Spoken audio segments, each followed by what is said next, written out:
everybody! I'm LB Hackabup, and welcome to my channel! I gave a countdown this time because I'm a professional. We're streaming live at twitch.tv/lbhackabup. And you know what? It's going to be a good time because I'm not just joined by myself, not Lauren, because Lauren can't play TTRPGs. I'm joined by these lovely people who are my dear friends. We're going to be playing a lovely little stream of Monster of the Week. We got 4 episodes, 4 players, so I called it 4x4. Thanks, Mom. She came up with that name. But yeah, welcome to the stream. I'm going to have everyone introduce themselves and who they're going to be playing tonight so that we have a nice little intro before we start getting into everything else. So let's start with Savvy. Who are you and who are you playing? That's me. Yeah. Hi, I'm Savvy. I'm at Savvy Seaworth on the internets. And tonight I am playing Willow Gardner, the Monstrous. All right, Val. Hello, I'm Val, the Guidance Crown on Twitter and Twitch, much like Savannah. Stream all the time over on our channel, GGK, at Game Nights. I am tonight playing Bailey Andrews, the Pararomantic. Baller. And Jordan, who are you playing tonight? Hi, my name is Jordan with silent PH in the middle, and I am playing Thomas Beckett, who is a divine. Ooh. All right, and Mr. Lucian. I'm sorry, Sir Lucian. Sir Lucian, yes, from Sir Lucian Gaming. Welcome. Can't wait to play, and I get to play mundane because I'm very mundane, and all these people are super special, but I get to play with them, so it's great. Cool. All right. Thank you very much for joining me. I understand that you guys are quieter, but you're as turned up as you can be on my channel, so get turned. I'll turn it up a little on my speakers and see if that helps. But today we are playing a Monster of the Week game. We do have a couple channel redemption things that people can do in chat. One is hydrate. Thank you, Saucefire. We will all hydrate now. Oh, yay. Got a drink. Some other ways that you can interact with the stream are, if you look below, if you're watching on Twitch Live, we have bits that you can give to do different things. You can give bits to give a player +1 forward. You can give bits to name an NPC, and you can give bits to heal. Please let me know when you do that what person you want to give it to or what the character's name is. Saucefire, I know you're going to have fun with that one. I'm excited. I do have veto power if it's too ridiculous or too inappropriate, okay? Perfect. Okay, so we're going to be playing Monster of the Week. It is a 2d6 system powered by the Apocalypse. Basically, Buffy the Vampire Slayer, supernatural, that sort of episodic type of story. All of our players are hunters. They hunt monsters. They have done one mission before. It was a very exciting event. One of Peter's boss turned out to be a monster, and they ended up taking care of him. Did we decide what he was? Was he a vampire?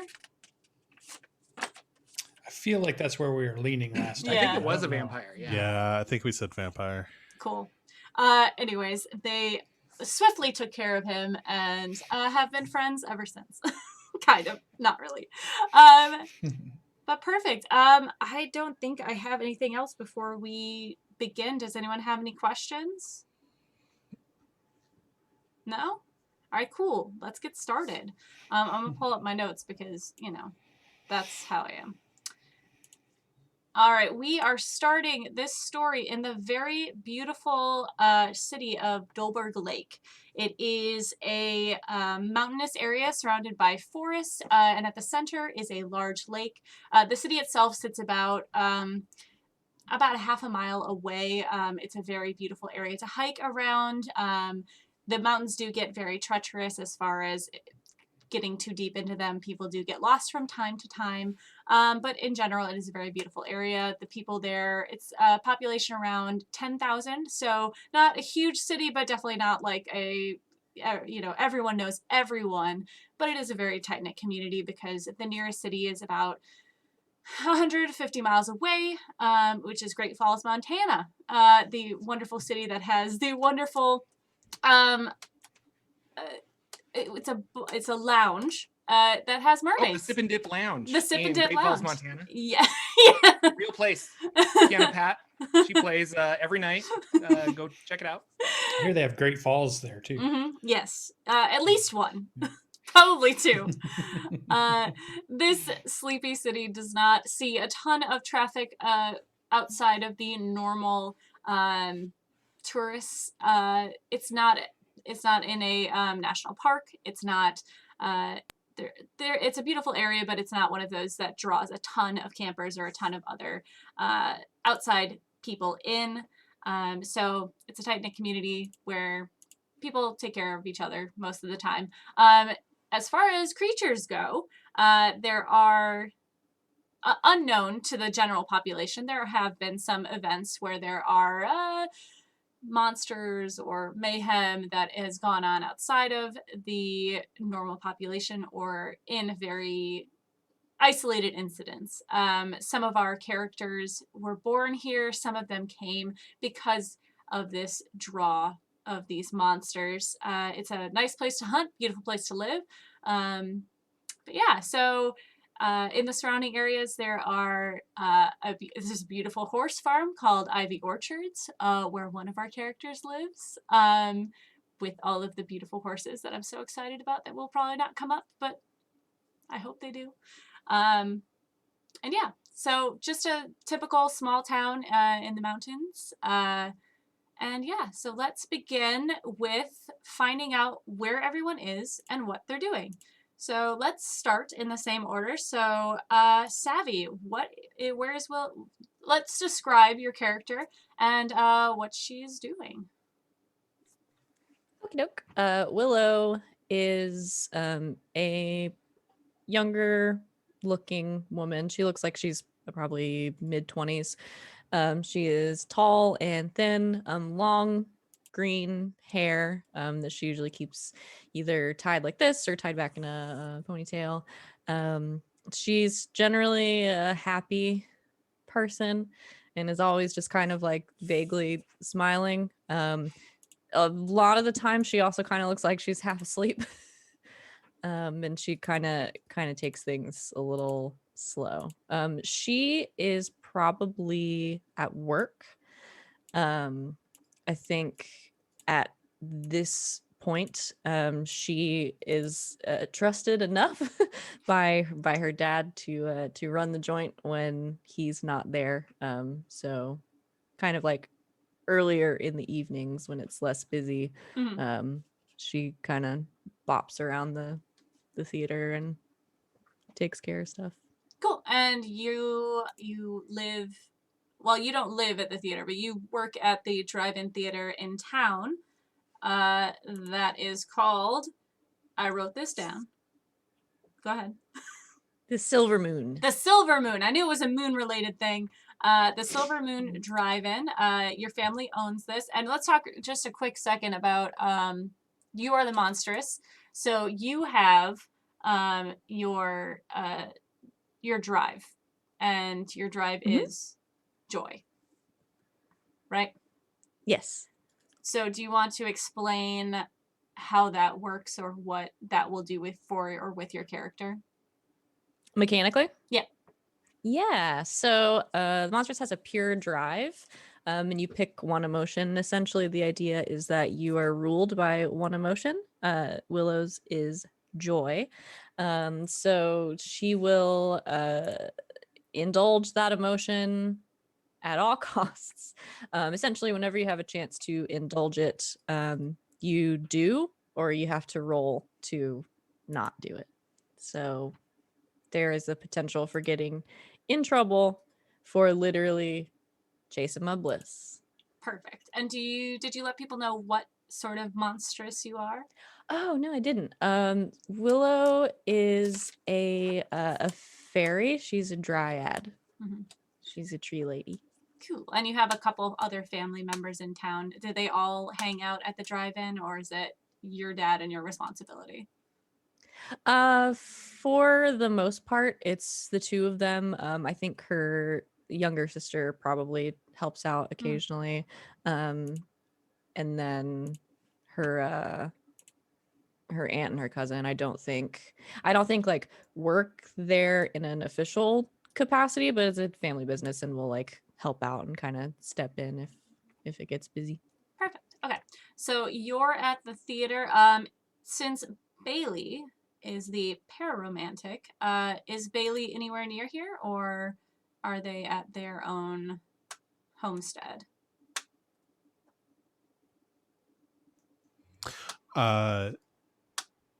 They are. I think they're at home right now. Okay. All right, then we'll stick with Willow. So, Yeah. Willow, what exactly are you doing? You're taking care of stuff. I think she's probably checking. She's probably just gotten there and is probably like opened everything Mhm. up and setting up and probably going up into the projection booth, Mhm. checking. I imagine her dad like leaves a schedule of like what movies Yeah. they're gonna play, and so like checking the film reels and making sure everything is in one piece and ready to go. Cool. I think, let's say your dad is there. He is probably bringing stuff out of storage. Like he's carrying a big box of cups, and he just kind of looks over. Oh, hello, my little Willow Wisp. How are you? I'm good.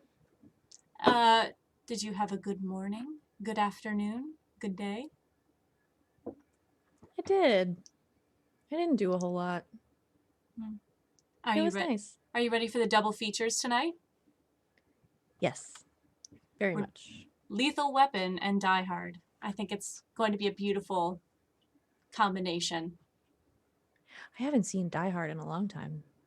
since it came out. Yeah. I think it's one of the best Christmas movies, I think. But Lethal Weapon is a close second. Do you need help with anything? Yeah, I was wondering if you could bring up some of the popcorn kernels from storage. I just ran out of room on my box, and he kind of like jostles it a little bit. Um, is Sure, your Dad. is your sister coming in tonight? No, she has something to do. I forgot. Probably frolicking, taking care of the flowers in the garden. Probably. Oh, good. Yeah, if you could go grab those for me, I would really appreciate it. Your your aunt said something to me yesterday. She was going to come in, and I think we're just going to be short staffed if your sister's not coming in. She's just talking something about taking care of the trees in the forest, like something was going on, but I wasn't. Hmm. You know, lots going on with the drive-in. It's the coolest place in town. Yeah, Dad. So I'm gonna need all hands on deck today. I can call Bailey and have them come in early. Oh, that'd be great. Thank you. Yeah, popcorn kernels. I would say grab 2 bags. That'd be good. Okay. I'll leave them behind the counter. Thank you, my little will-o-wisp. And your dad is going to put his stuff away. And I think that's a good time to move over to Bailey. What is Bailey doing? Bailey is over at the ranch right now, and is currently running out some of the horses. Is currently on a black and white spotted Appaloosa named Patches. And I think the orchard kind of abuts like a ridge, like a little forested ridge, and it has taken out most of the horses and tended to them, and now is taking Patches up kind of the slope to the top, just kind of like skimming around the property, kind of making sure everything like is in order. Bailey is kind of an odd sight on a horse. They're kind of they've got kind of a goth punk look. Shave size their hair, shortcut, bleach blonde hair, kind of very dark clothes, and but they take this part of their family duties pretty seriously, and but as they do reach the top of the ridge, does what any mid-20 something does and takes out their phone to see if they have a signal. Mm-hmm. And I imagine, I don't know if this point would get the message from Willow. Sure, yeah. So you get a text message. What does the text say?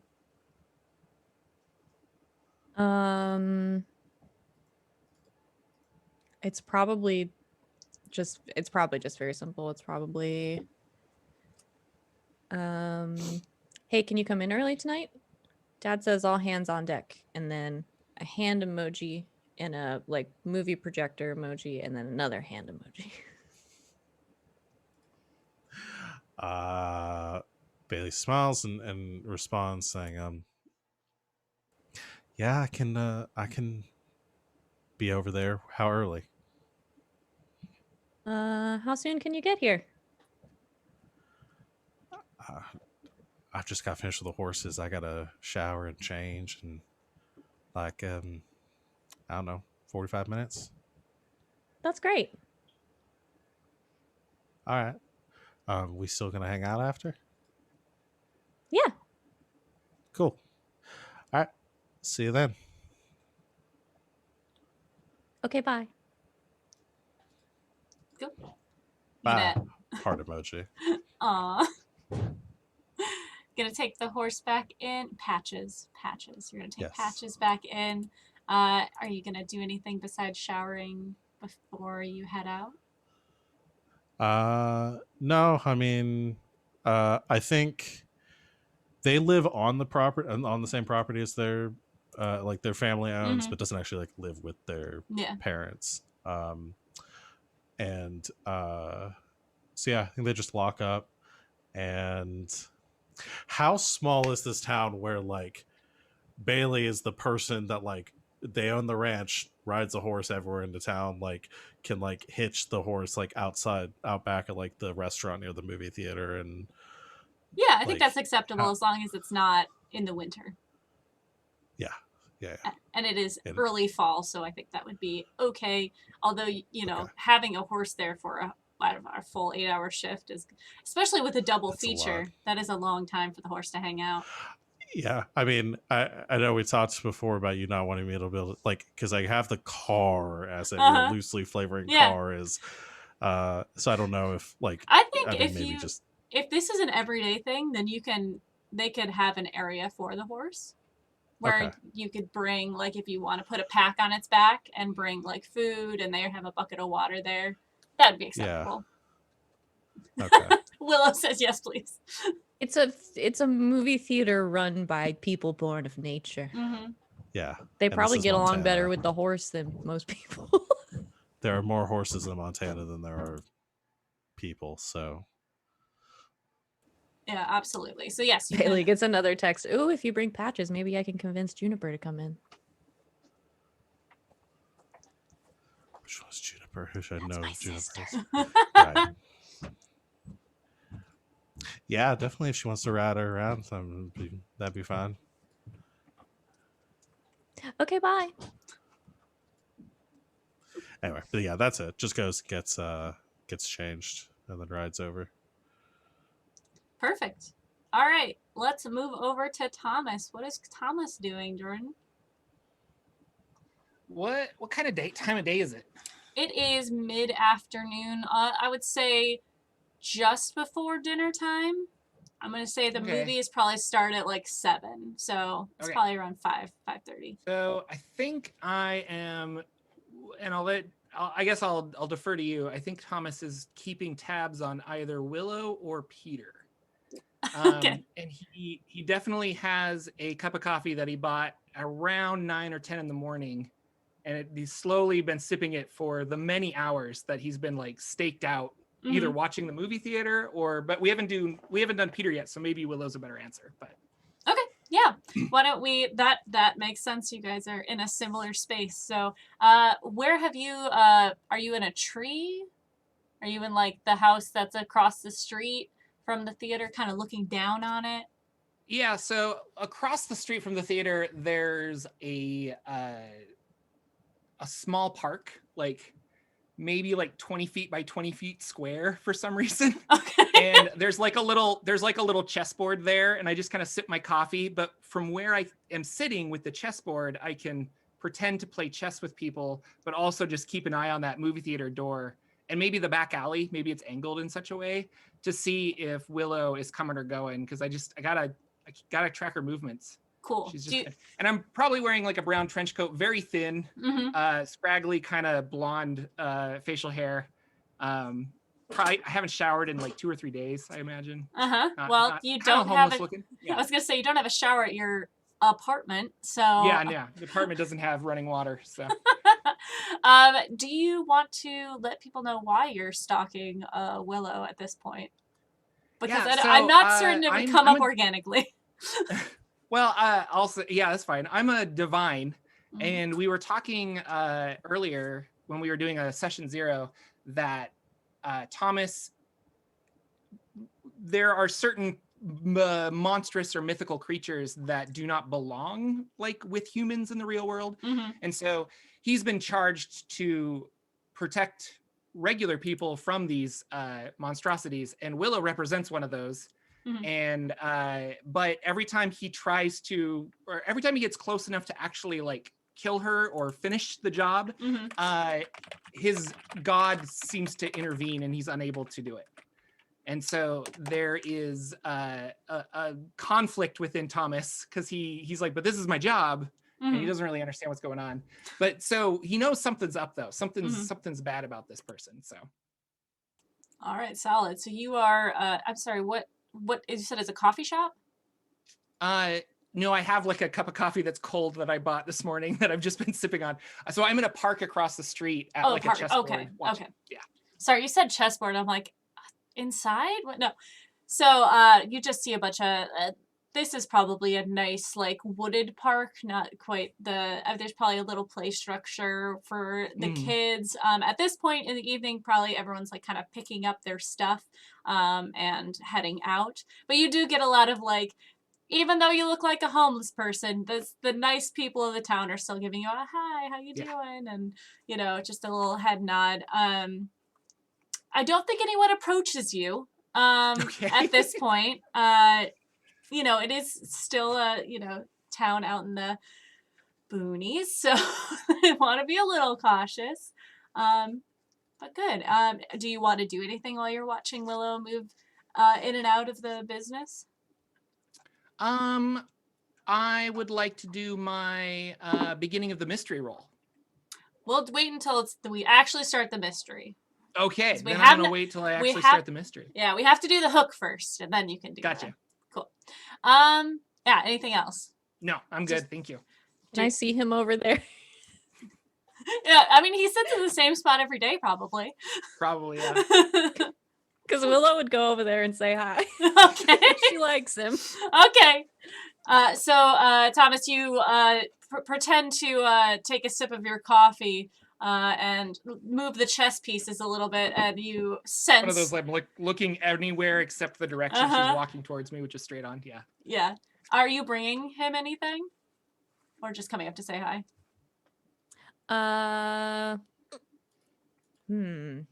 What do I know he likes? Caffeine. I bring him a soda. Perfect. Hi, Thomas. I brought you something to drink. Your coffee usually gets cold out here. Hello, Willow Gardner of the movie theater. What? That's me. Why do you Coke is bring okay. such gifts to me? Well, because I know you like caffeinated drinks, and usually you sit out here long enough for your coffee to get cold. So this is better. It's already cold. That's true. Thank you, Willow Gardner. And he'll gently take it. I'm kind of cautious that he's just like, I understand you're involved with a certain Bailey Andrews. Yes? I knew it. Take a swig of my soda.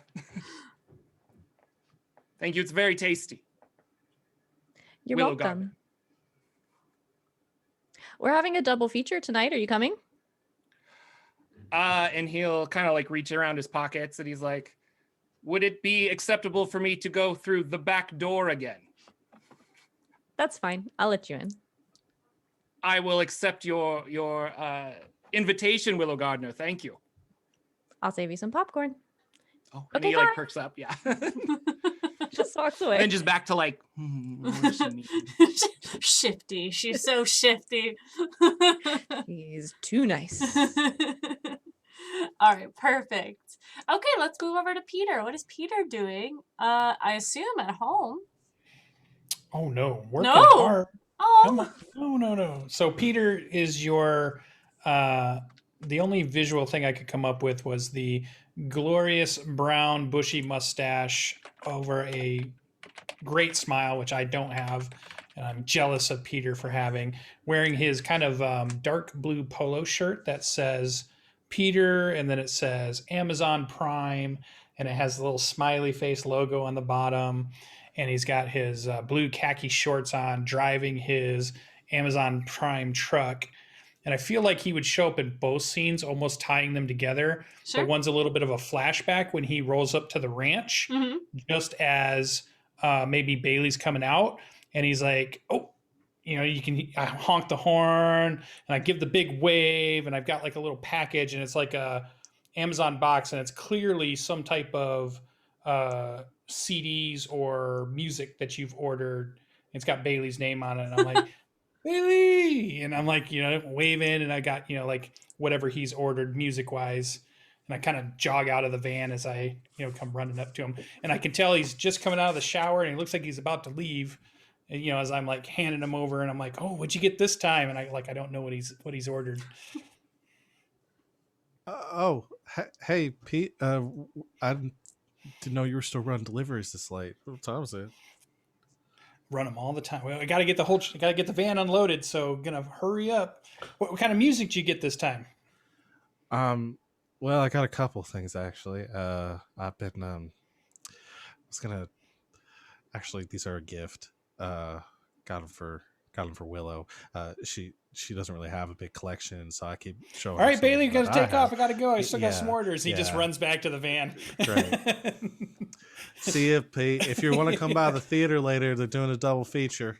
Oh, he's like, yeah, I'll be there. I might be a little late, but I'll be there. I'm almost done. All right. And he's like already driving down the driveway again, kicking up dust. And then I would think that the van we'd get a little montage of the van cruising down the road. And just as maybe Willow's coming back to the theater after speaking with Thomas is when I'm pulling up again. And it's like my last delivery.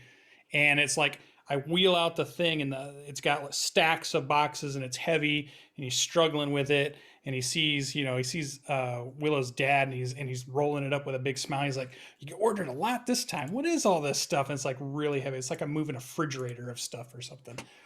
Willow's father, whose name is Hawthorne, Hawthorne. so you're aware, thank you so much. It's just more popcorn. We got a couple reels coming in, so I wanted to get a lockbox for them because I'm told that you need to have security for these things. Who knew? Yes, who knew? And I heard there's some great movies tonight. What are we watching? Yeah, we're doing a double feature. We're doing Die Hard and Lethal Weapon. My favorite. Yeah. Yes. All right. That's awesome. All right. Well, I'm going to go change, get back, tell Willow hi, and I'm like rolling my thing back as I'm unloading him. Uh-huh. And then he's like rushing back to his van so that he can get his shift done and maybe just waves as he goes screaming by Willow down the thing. He's like, bye, Peter. And he's off. Mm-hmm. Very industrious, very, very kinetic energy kind of guy. I think you would get the body language from him. Perfect. And he's going to run home and get changed so he can bring the whole family back over to the drive-in. I don't believe I got the ages of your children. Oh, they're those, probably that elementary kids, a couple of elementary kids, nebulous. Maybe nobody really knows. They could be 8, they could be 9. Nobody Could be really 10s. They're eldritch beings. They stay that way. They're that way for all 7 seasons of the show that we're running. They're always the same. I love it. All right, so you get home. I believe your wife is Eve. Your wife Eve is rolling up. She ordered pizza tonight because it's pizza night. It's a Yeah. Tuesday night and it's pizza night. That's what we're doing. And she's very excited to see you, gives you the kisses, asks you about your day. Hmm. And did you do anything exciting today, darling? And he lists every package as he delivered, and he's Mhm. excited about every one of them Mhm. because they weren't damaged and it was on time, and he got to talk to people all along the town, and he heard some gossip here and there, and he's always filling her in Mhm. on the gossip. And the kids are screaming and running around Mhm. playing tag, Yep. and the walls are painted with crayon and finger paints and stuff, but we Mhm. love it because it's all artistic. Yeah. and, We don't and we're like, stifle get our everybody children in this ready. house. Yeah. So she's moving around as you're talking, like she's Yeah. listening but doing other things because she knows it's going to take a while. Sets the table, puts everything out, Yeah. sets everything down.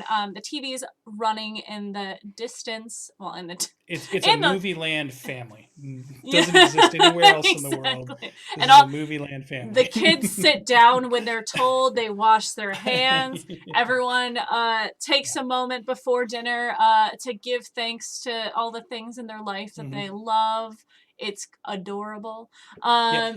Our prayer is to God and gods and all goddesses, and Mhm. it's like we Just cover everything. covering the base. We cover all of it because we just whatever's out there, we accept it. Yeah, exactly. Perfect. Okay, so I also asked though, if did Thomas didn't show up today though, did he? at the house, Thomas Beckett, Jordan's character, to the house. Like I'm asking her. right? Thomas didn't show up at the house today, did he? Because sometimes Oh, he that's right. does. He likes to crash there. Right. Oh, just to yeah. Or Okay. yeah, Oh, or right. he likes to just spy in the windows, Yeah. which is the neighbors hate it. Oh, Peter, no, it's Tuesday. He watches the theater on Tuesdays. Oh, that's right. Yeah. That's right. Well, we'll probably see him there then. Yeah, no, I'm sure he'll come by tomorrow. I have his thermos ready Yeah, for when he shows up. So that's great. he's such a nice man. I really keep thinking I want to get him some new clothes, but I don't Mm. know how to broach that subject without Right. it being. I don't want to offend him. I mean, he Right. is such, Well, I think we should get him some though. maybe we should do it for Christmas. That'd be nice. There we go.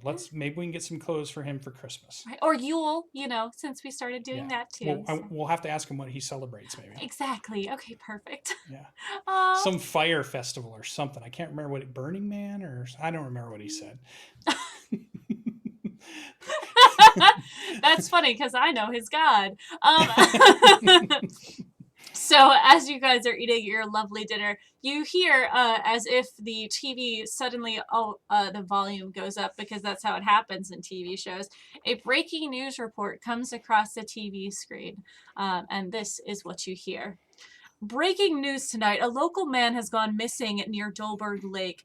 Brian Lowford, a new resident to Whitford County, which is the county you guys live in, is the third person to go missing near the lake in the past 2 weeks. Officers say they don't believe the cases are linked, but urge locals to take care when visiting the area. The screen cuts to an officer who is making the statement. This is the chief of police in the area. Tact Hailstorm is his name. I'm very proud of that one. Say that again. Tact Hailstorm. Thank you, Internet, for that one. And Chief Hailstorm says, we all know the area around Dolberg Lake can be easy to get lost in. So if any residents are planning on hiking the area, please make sure to have your GPS and satellite phones available. Don't go out there if you're not prepared. We are conducting a search of the area. We believe Mr. Lawford was last in, and we hope that he is close to the trail. But we like to look deeper into the woods. If anybody would like to come volunteer, we will be conducting this all weekend. And stay safe out there. And then it cuts back to the reporter who gives a brief check back at 11 sort of thing. And then the volume of the TV goes down as it does in many sitcoms. All right. I love it. Perfect. So you finish your dinner unless you want to have Yeah, conversations. did the camera pan to the TV, but we're still at the table not Yeah. paying attention, and then it pans back to us getting ready to leave again, and then the TV kind of goes back like you say. I love it. I think Love to see it. you definitely heard it. It was up loud Yeah. enough that you heard it. So, but yes, and you're getting the family ready to exit and go to this beautiful. You're taking your children to see Die Hard. Yeah, they love it. Cool. All right. It's a Christmas movie. Yep. It's about Christmas. It's gonna be great. Hans Gruber. We love it. Peter, what kind of car do you drive? Is it a Dodge Stratus Well, we have or the something? van. Oh, right. And then I think we would have some type of. I think Eve's car would be a very nondescript utility vehicle, SUV of nondescript. Definitely like a white and newish. Kids are in the back, buckled up, and driving along. Perfect.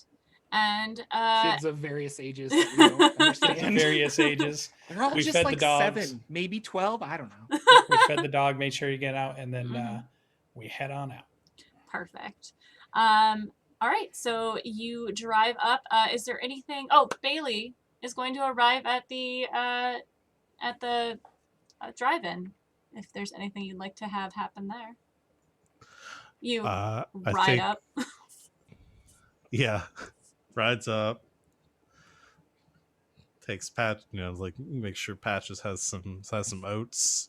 I don't actually know anything about horses other than like the 10 minutes of Googling I did. Gotta gas up your horse. Yeah. Yeah, gas up my horse. Don't give them too much fruit. It's bad for their teeth. Exactly. Does go around the front or around the back and like clocks in, like whatever. I don't actually know if this is like the drive-through is probably not sophisticated enough. You that, write like, it I just down. show up. And Yeah. Just write it down on like in the booth and say The hi honor to system. Yeah. Hawthorne. Is your dad? Yep. Okay. But would you refer to him as Hawthorne or Gardner, Mr. Gardner? No, Mr. Gardner would probably be. Yeah, but just kind of like very, very cursory, like kind of like, "Hey, Mr. G, I'm here. I'll get going." Thanks for showing up early. I really appreciate it. Oh, it's all right. Do you know where Will is at?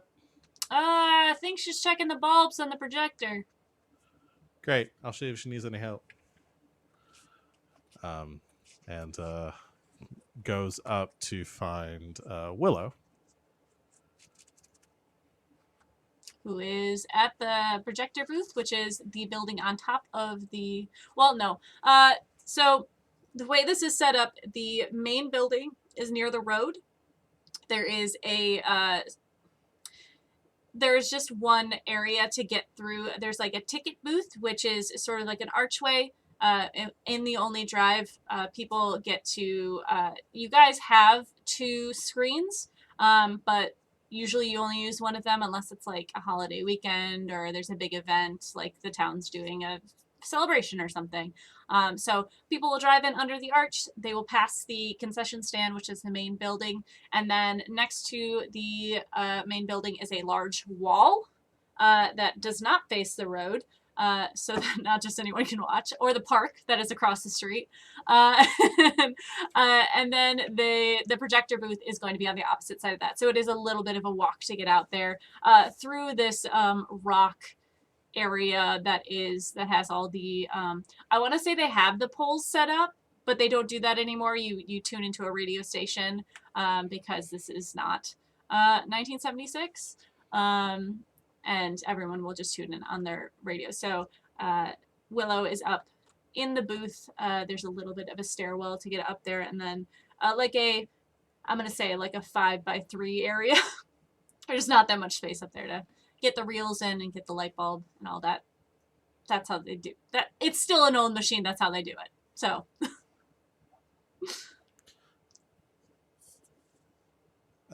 Hey, I'm here. Hi, Bailey. Do you need help with anything? Or should I just go like start counting tickets out front? Yeah, actually, can you hand me that screwdriver? There's a little panel loose in the back of this. Yeah, like goes and grabs it, and you can see like awkwardly like tucks a small package under their arm as they're like climbing up to hand you the screwdriver.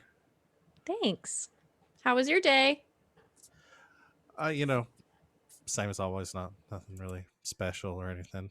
Um, uh, sorry, I would have been here earlier if I'd known that you needed me before sunset. So I didn't know until I called you. yeah. But yeah, no, it was good. How was your day? It was good. I didn't Yeah, do a whole lot. yeah. Um. Oh, I kind of got something for you. I don't know if you want to open it here or not, but and hands you the it's just the Amazon bag. It's been opened to check what's inside and then closed back and like a little bit of tape put on it. That's about it. Okay. I didn't really have time to wrap it or anything. But here you go. It looks wrapped to me. Yeah, I guess. I'll open it now. Pulls them out. Inside are some of Bailey's favorite albums. Bailey's really into gothic western, like Johnny Cash and like Jim Morrison.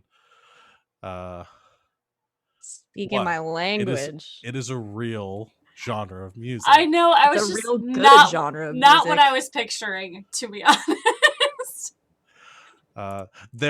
They are a cowpoke that is goth. There's the it was the bridge that I saw in that gap. No, it's But perfect. there's I'd say there's like a Johnny Cash collection and a newer album by Heathen Apostles for you to listen to, one of their 2020 albums. Are these like CDs or are they like No, there's albums? CDs. Yeah, Okay, they're CDs. no, Okay. there's CDs. I'm just checking. Yeah, Oh, thank you. Now yeah, I have heard of Johnny Cash. yeah. Well, that's good. Um, the other one I was showing you some of the music the other day, and if you want to listen to them, I don't know Oh, that's know if you have a right. CD player. Yeah, maybe we can listen to them later. Yeah, that sounds great. Thank you. Cool, cool. I should probably get to work before your dad starts. I wonder what I'm doing up here at. Oh, we should start making popcorn. Okay, yeah, I'll go get that started. I'll take you down. And without warning, just sort of grabs Bailey around the waist and just jumps. Just goes to the edge of the stairs, just jumps off. Because I can fly. Yep.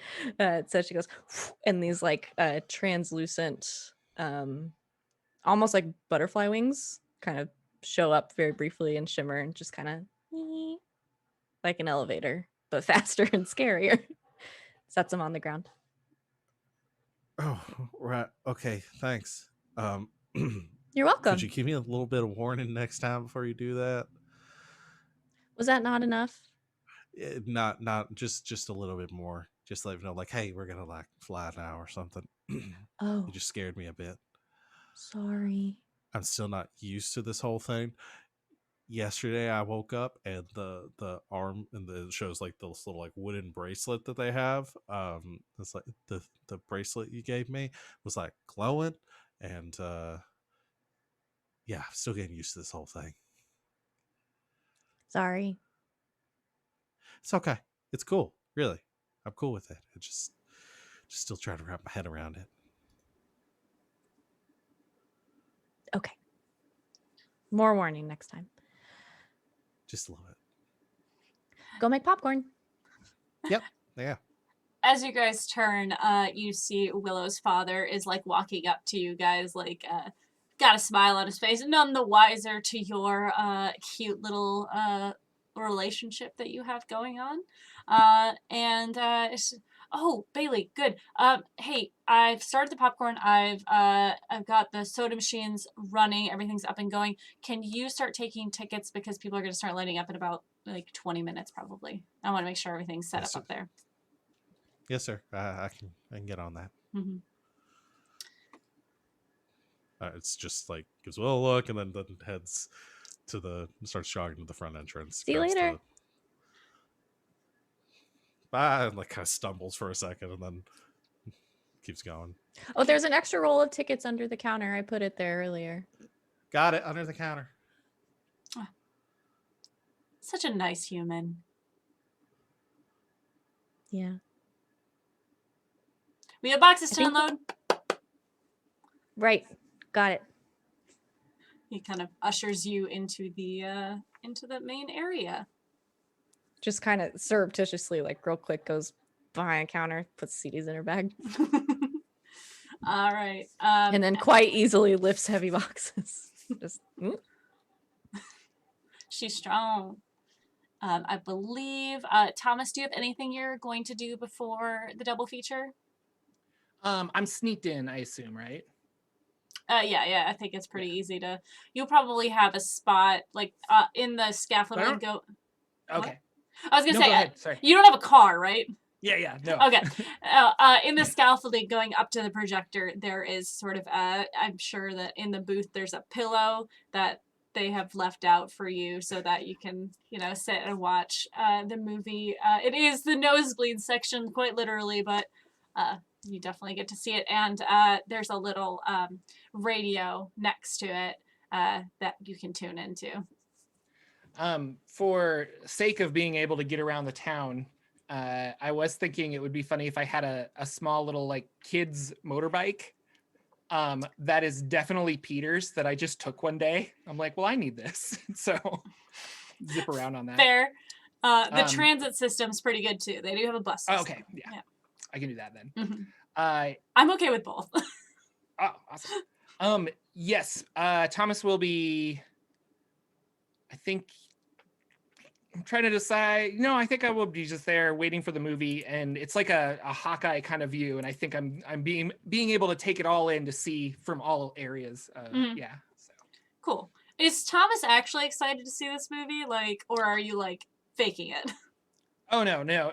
It's an excuse to get closer to these people because he's convinced that there's trouble with a capital T that rhymes with P that starts with pool. Anyway, right here in River there's City. trouble here. Yeah. Right. There's only one river in this city, and it's fine. All right, cool. But so Great Falls. So. Yeah, well, not yet, not here. That's south. Farther away. Right. 150 miles. It's like almost 2 hours of driving. Cool. So Peter, you and the family pull up in your minivan and see Bailey in the ticket booth. Bailey! The kids scream at you. Hey, and like gets down and sees does kid things that I'm not good at. And they are in a car. They pull up in the car. The windows are down. Yeah. So they roll down the You can be window. reaching in, So yeah. so looks in and says hey guys, and all that. Takes the tickets. This is doing it. And, Cousin Bailey. Are they old enough to see this movie? This would be the third time they've seen it. Yeah, Really? they love it. Man, my parents didn't let me watch. Cooler Well, dad than mine was. I always thought your parents were a little strict with you kids, but yeah, they were. But y'all enjoy. Let me know if you need any food or anything. I can probably sneak some stuff from the kitchen for you. definitely. We're going to drive up to our good spot, and then we'll probably jump out and say hi to Willow, and then we'll swing back by after the movie and say hello one more time. Perfect. I think that I keep forgetting that I'm already in my internet and I'm not looking at OBS, so I keep trying to go back to my notes. It's not on the thing. Eve will look over and wave to Thomas up in the as they're going over, just a quick hi, where he is in his stoop. I think they would even they would invite you over for dinner at some random date in a week or so. They'd be like, you got to come over for dinner and they just throw out a day as if it's normal. We're making spare ribs. Yeah, you got to come over. It'll be great. Does We're gonna Thomas play a board respond? game too. Yeah. Yeah. Yeah, Thomas, we're gonna play your favorite, or not Tom, Bailey's favorite board game, whatever that might be. Jordan, does Thomas respond? Jordan missed what he said. Sorry, I didn't realize I was being directed to. Come on, you know your character's name. No, it's Eve waved over. Peter's wife waved over, and they invited you to dinner. Like in a week or so, where they're having spare ribs and. Oh yes, and I'll walk up and I'll say, "Hello, Peter Delaney. Hello, Thomas. I see you brought the entire Delaney's wife, Delaney. Nice to see you again." Hello, Thomas. I told you can call me Eve. Yes, wife Delaney. Why did you bring such young Delaney's to this terrible movie? Violence. This is a Christmas spirit movies. I mean, they have to learn about the Christmas spirit. How better can they learn about it than watching Die Hard and then Lethal Weapon? I heard on the AM radios that they're trying to take the Christ out of Christmas. Yes. Is that true, Peter Delaney? There might be, I don't know if I heard that, but They said it very loudly I see. on the AM radios. Speaking of that, you're listening to the radios. Did you hear somebody went missing at the lake? Have you heard that? Yes, the Brian Lowford. He's gone, missing. Third one, I believe. Huh. Interesting. Well, are you going to stay and watch the movies? I will stay where you are, Peter Delaney. All right. Well, if you want Wife to listen Delaney, with us, little Delaney's. you can hop in the back. Oh, that would be wonderful, and I'll just climb right in. Be like, child Delaney's, will you eat that popcorn? Thank you. Yippee-ki-yay! Do not say those bad words, young We're Delaney. not allowed to all say the curse rest words, of They it. do this. They do this when the curse words They happen. know when they come to up, do it. yep. Yeah, they know when they come up. Yeah. Okay, wonderful. You get your popcorn, you get your sodas for your kids because of course you do. You're that kind of parent. Bailey, as you continue to. Well, I let the kids run up because then they get to go see Willow. Oh right, yeah. So And they get to pick out the candy, and then Mhm. they get and I get the course. biggest bucket of popcorn Uh-huh. they offer. Uh-huh. And it's like 5 Cokes or something, Uh-huh. we're trying to carry it all. And it's comical in trying to get it all there with kids running around. Of course. So Willow, you. I should ask your dad first. Peter, we have nachos now. Oh no, in the car. I'm thinking about the. And what do the kids do? Please. Yeah. Peter Delaney, I would like nachos. We've had this discussion about your food eating habits, Thomas. You're messy. I'll like have a crinkled up napkin for my earlier coffee. I'm like, I have a napkin this time, Peter Delaney.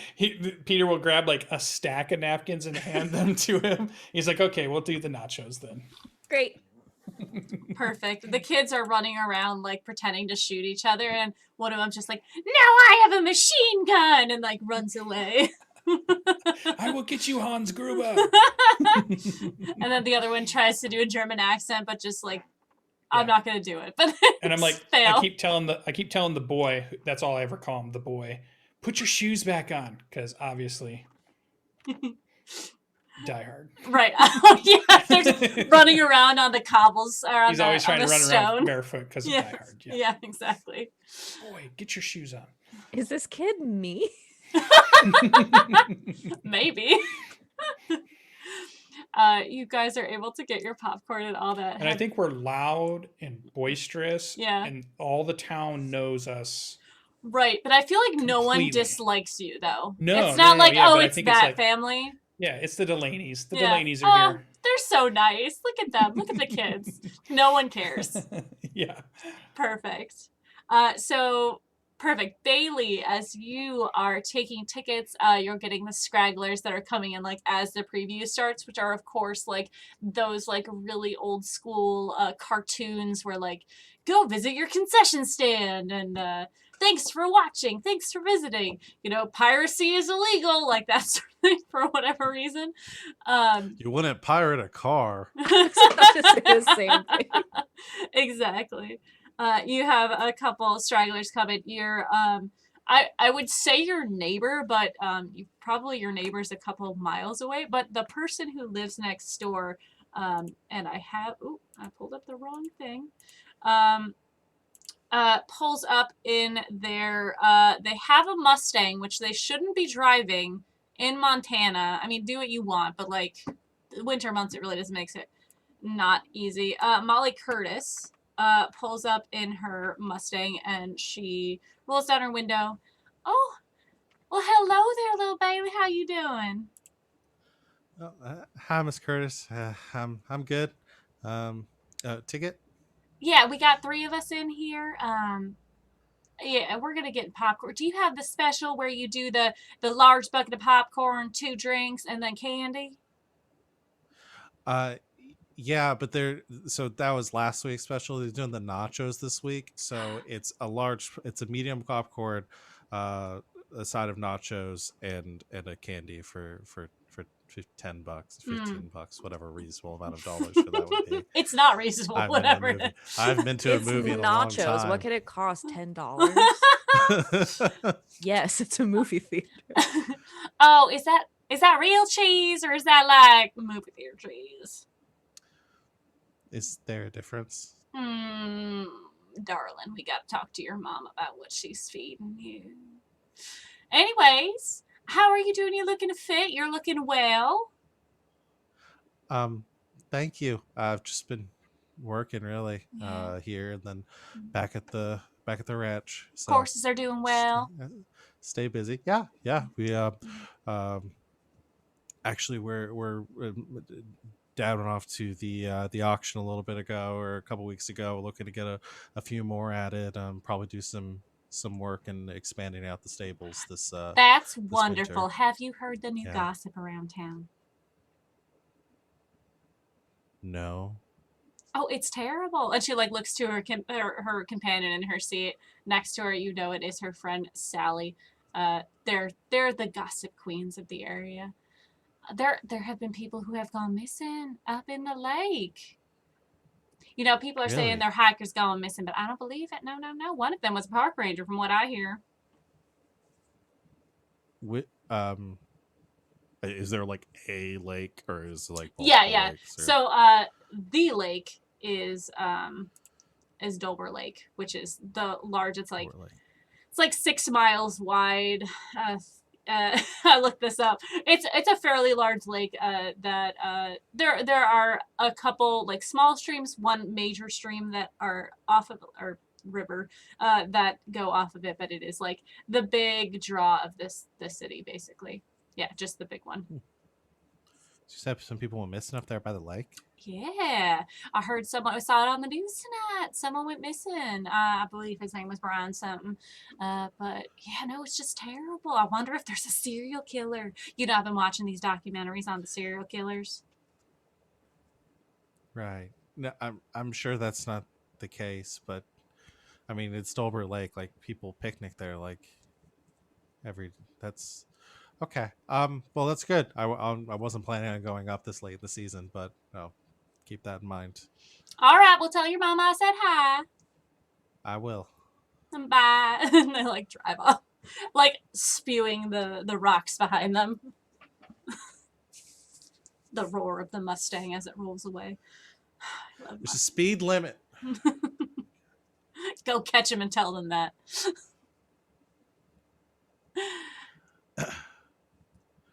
I assume like the last people come in, so like the movie's starting, so like Close the gate. close up the gate. Heads over the concession stand. Yeah, not to get too much into the layout of the place, but you do exit out a different way. I have been to a drive-through recently, actually, within the last like 3 months, so I know how they work. Special. I know, and this is exactly what I saw. Goes over to the concession stand where Willow is, and just like peeks her head and says, "Still busy over here? You need help?" No, I think we're pretty much good. Good. Do you want some nachos? Yes, please. I'm very hungry. Okay. I'll make By a the big way, is it real cheese on the nachos? Because apparently that's a thing that like some nachos aren't made with real cheese. It's cheese. Yeah, like what's the difference, right? I Anyway, have no idea. um, uh, did you hear about the lake? What about it? Apparently, some people went missing up by it. No, I didn't hear that. Yeah, I just it's it's weird. I didn't know if this is like weird, like you're Maybe. kind of weird, or like just people being stupid. Wait, what's my kind of weird? Like I don't know, lake vampires or something. Lake vampires.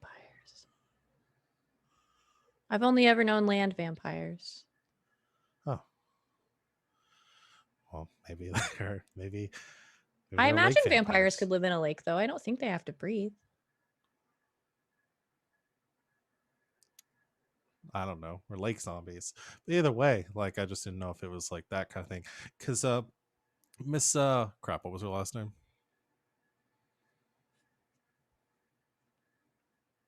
Doesn't matter. Sorry, I muted Uh, myself, which I never It do. was Sally something, right? No, Sally was her friend. It was Molly Friend. Curtis. Curtis, Miss Curtis. Miss Curtis she's kind of a gossip, and she was going on about like a serial killer or something. And honestly, I'd believe lake Oh. vampires before I believe serial killer and Dewberg Lake. She's been listening to that podcast again. Yeah. So anyway, Are they doing a search? Do you know? I don't know. I'll see what I can find out. I don't really know what the priority here is, since the thing at the Amazon warehouse and like, and then like you explain some stuff to me afterwards, and so I don't know if this is something we have to like deal with. We can at least help. Yeah. Do we have to tell that Thomas guy with the sword? Yeah. He just kind of scares me a little bit. Why? I don't know if you He's know so this. nice. Every time you turn around, like he starts doing. Just the way he looks at you looks like he's gonna stab you. Oh, he definitely is. That's okay. I'm sorry. Yeah, I'm 95% sure he wants to kill me. And that's just okay. If it makes him happy.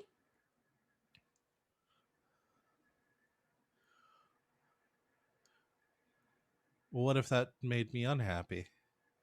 Well, so far every time he's tried, he's failed miserably, so So he's incompetent.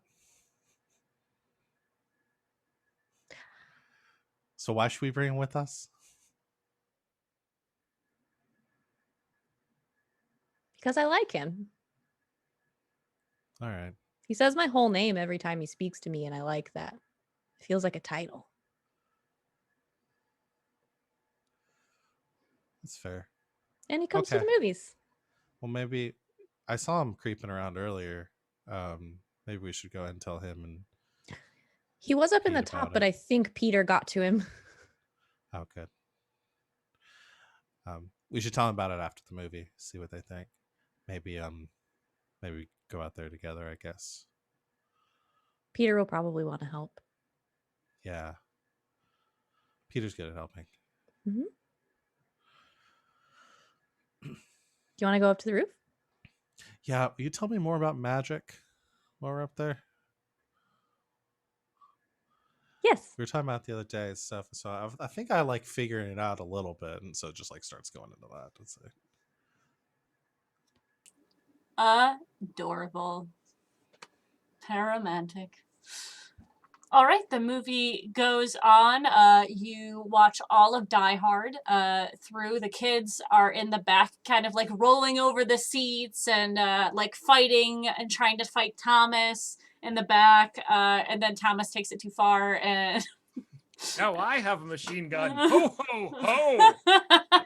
Peter Delaney. He's like, let the boy out of the headlock. His face Oh, is yes. purple. Children require oxygen. Everyone gets their popcorn on the break. Would you guys like to chat during the break, or do you want to wait till after the film? After the second film. I would love a little part where I say, I'm going to go get popcorn. Mm. You guys stay here. And I leave the car. It's pitch dark out. Mm. And maybe when I'm 20 yards from the car, somebody dressed like in a trench coat or very sketchy grabs me. And the camera shows that maybe it's like a high school person who used to pick on Peter. But I would think from Thomas's point of view, Oh. it could be somebody trying to assassinate Peter. Okay, I love this. Okay, so Peter's walking to go get a popcorn refill. You've got your 2 buckets in hand because you have a lot of people, and you see Thomas out of the shadows. Your eyes are locked on Peter. You see out of the shadows, because it's very dark in this space, a man in a trench coat kind of like lingering towards him with this odd gait, and he claps his hand on Peter's left shoulder. What would you like to do? Yeah, I imagine Eve is just like, blah, blah, blah, Yeah. let me tell you about all this stuff. And I'm like, yes, wife Delaney. But just like, and the minute, like the hand is there just about to grab Peter. And some of those, I imagine those vans that have the windows that just open like this, like just a little crack. Yeah. And that's the first, like that, he looks at that and he's just like, oh, that's how you get out. The fastest, like that's the quickest route. So he just like squeezes through there and the hinges kind of pop and he like births himself out of the van screaming like, Peter Delaney, you are in danger. I'm on my way. Covered in dust and gravel and stuff, and I'll run over as fast as I can. Yeah, and I feel like it's like I'm talking to Biff from Back to the Future. Yeah. It's, like He's crew cutted. We knew each other from high school. He's and just like punching you, like, how you doing? Like, but a little rough. Yeah. Like, oh, Biff, what are you doing? You're here And then just like a solid boom as I like tackle him into the ground. I'm gonna like, whoa. I'm gonna name this gent Lester. So Lester sprawled out on the ground as Thomas takes a dive on him. Ah, man, what the fuck? Lester Gravington, you must not hurt Peter Delaney. I was just fooling around, Tom. We do not fool around. You're too. He like kind of like shoves you off and is like like fixes his shirt and like fixes his shoulders. You're too high strung, Tom. The 7th time this has happened. Yeah, this happens all the time. Peter Delaney, are you injured? Thomas, no, you know it's Lester. You see him all the time. Yes. Suspiciously see him. Thank you for watching out for me. But well, yes, you're welcome, Peter Delaney. You must be careful. Well, I still don't understand why. Well, the stars tell me you are very important. And I sense that you are important. And I put like a really awkward hand on his shoulder. He's kind of like, that's what people I'm not do important. to show. I'm just Peter Delaney. I'm not important. You are the Peter Delaney. Important. Important. Well, right now it's important to go get more popcorn for the kids. I will join you. Your small arms can only carry so much nachos. Let's go. Yes. Yeah, we'll head over to the concession stand. Perfect.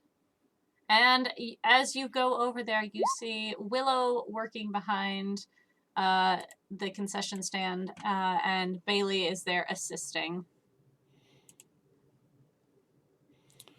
Buckets on the counter. They're completely gone. That was fast. That boy and that girl can put the popcorn away. I tell you what. Bailey will get you some popcorn. Yeah, I think Nachos they went through too? 3 of these the last time there was a double feature. Yeah. We do require more nachos. And I start dusting Thomas off because he's clearly full of gravel and dust at this point from his encounter. Thomas, are you okay? There was an encounter with a Lester Gravington. He appeared to assault poor Peter Delaney, and I cannot let my friends get hurt. I understand. Yes. Friends like you, Bailey Andrews. Friends who provide nachos to other friends.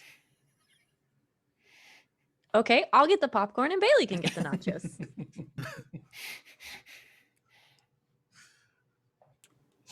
You Oh. do Yeah, I think that. Les has gotten a little full of himself since he was elected to the his judgeship last year. So Y'all fuckers are making me take notes on Lester now. Oh, I have a question for the two of you that's been pitched to me. I don't know the answer. Is this real cheese? I would think Peter would be like, well, I mean, it's nacho cheese. But is it your cheese, Peter Delaney? Well, not Do that you make cheese, but cheese? well, yeah, we live in Montana where they make cheese all the, they make it from cow milk, and Wow. I don't think that type is from that though. That's more of like a, maybe he goes into like the description of how nacho cheese is different ingredient wise than regular cheese. And then he starts talking about all the different cheeses, and he knows about these because he delivers packages to lots of people who like wine and cheese. So there's always lots of different packages that have that kind of stuff, Oh. baskets, and unless you Thomas will stop lean him, in. he'll keep going. Thomas will I lean don't. into Willow. Yeah. Be like, Willow Gardner, are you trying to say that this cheese is some sort of fey magic? Was it placed here by an evil entity? No, it was placed here by Peter a couple of days ago Wait, from do- Amazon. Do dryads eat cheese? Then I believe the cheese is real. Well, you're the expert, I think. I'm the divine. Brings Sorry, up- that was out of character. How's the monster of the up the week joke? You're nachos. welcome. Oh, Did and y'all to hear about clear this it up, lake? yes, we do eat cheese. Oh, I love okay. cheese. Very cool. Did y'all hear about the lake? I did. It was on the TV. It was somebody went missing. They're gonna have a search tomorrow. We should help, right? I do not like the fact that Bailey Andrews and Peter Delaney might go missing at the lake. You should stay here. Let Willow Gardner go by herself. Well, I mean, I've been to the lake fishing. We take the kids fishing at least, in the summer times. I don't know. Wintertime, we don't really go out there too often, but There are still Guess we could fish do under some the ice ice, fishing. Peter Delaney. we could do some ice fishing. Oh, that sounds like a lot of fun. Yeah. Well, Thomas, if you're worried, we can stick together or we can go in pairs. Did any of you know Brian Lowford? The missing person at the lake. No. Nope. I mean, I know where his address is. I've delivered packages to the house. Did he order a lot of cheese? Ordered a lot of boxes that were about this big and this big. Probably at least 5 to 7 a year. I will give you this, Peter. He, you would know that he moved in probably about 6 months ago. You Okay. started New to the delivering area. to him in this address about 6 months ago. Yeah. Okay, so yeah, so he's new to the area. Mhm. All right. And then I'll tell them about the people that used to live in the house and what they used to get. Yeah, lots of weirdly shaped boxes. Yeah. And sometimes really big boxes that were really light. Yeah, I'm all about describing the boxes' weight and size and shape. But they're all like brown boxes, black tape on them, Amazon tape. Fascinating. So we Yes, were I- Willow. talking about going up there and looking at the looking around, see if it might be like lake vampires or something. do they exist? See, I don't know. I was just telling Bailey. I've only ever known land vampires. But I also don't think the land vampires have to breathe. So there could be lake vampires. I thought I heard after I started reading that they couldn't cross running water. Does a But lake would a count lake as be running water? I don't know. Right, Peter? We're on the same page again. Right. Okay, I'm thinking vampires again. What do you think, Plus Thomas? the lake's so dark, it'd be. Do vampires have a need of boxes? I didn't think so until my boss turned out to be one, and then I don't know. I'm a little unsure of what the vampire protocol is nowadays. Maybe it means vampires really like boxes. Or mail in general. Should we check out the post office just in case? Wait, did people go missing when my boss was around? No. So nobody's ever gone missing when he was here, and he's Hmm. been here a Well, while. oh, I'm sorry. Yes, people died when he was around. These okay. people went These missing 3 after people. your boss. Yes, after your bosses. Yes, he was So really, definitely eating like people. he was good enough not to kill. He was just feeding, but he wasn't killing people, so that he never. No, got he was definitely killing people. Okay. Definitely killing people. Okay, Well, I yeah, think we should go check it out. I'll bring the stakes. Just in case. You know, Thomas, if you don't want to, like, we totally get it if you're scared. No, I think Thomas should definitely come with us. Thomas Beckett is not scared. I will be there. In my finest garb. I dust off my coat a little bit. It's most likely this. All right, I'll pick everybody up at 4:30 a.m. I'll bring That is snacks. very, very early, Peter. I agree. That's very early. The movie's not even done until like 1. Sometimes I forget you have to sleep. Right. Well, what if we're going to search? It would make sense to search early. It would. We could go tonight. We could. If we're gonna go at 4:30, we might as well go tonight. It is settled. I will bring We the abandon flashlight. the lethal weapon for a lethal hunt. Well put, I'm still Thomas. gonna bring snacks just in case. All right, so you guys have decided that you are going to go hunting tonight. Cool. I think now's a good time. Thomas, Jordan, please, let's do your beginning of mystery move. Okay. Can you read it off for everyone? Yeah. So I have Boss from Beyond because I have I'm the divine.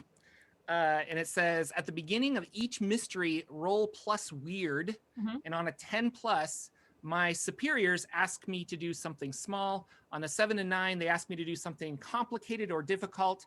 In either case, you get to ask them something from the investigate a mystery move right now. Perfect. On a miss, you are required to do something terrible.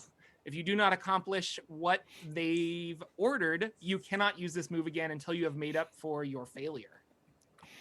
Let's hope you don't fail, my dear. Why don't you And roll? I just click Yep, roll plus weird weird, default. please. Mm-hmm. Submit. Ooh, that's is a a 7. Perfect. So on a 7 to 9, they ask you to do something complicated or difficult. All right. Why don't you give everyone your detailed description and details about your god that you have done so much research on? So I'm a really good role player and had a week to come up with this and did it right before we started because I'm not that good. But I was looking at gods of fire and apocalypse and kind of destructions and stuff.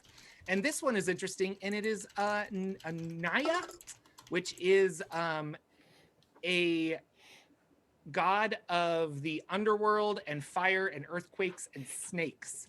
And Naya is kind of retribution. So you're making I'm not using my words very well, but yes, retribution. Best DM, hire me. I know, best DM, hire me.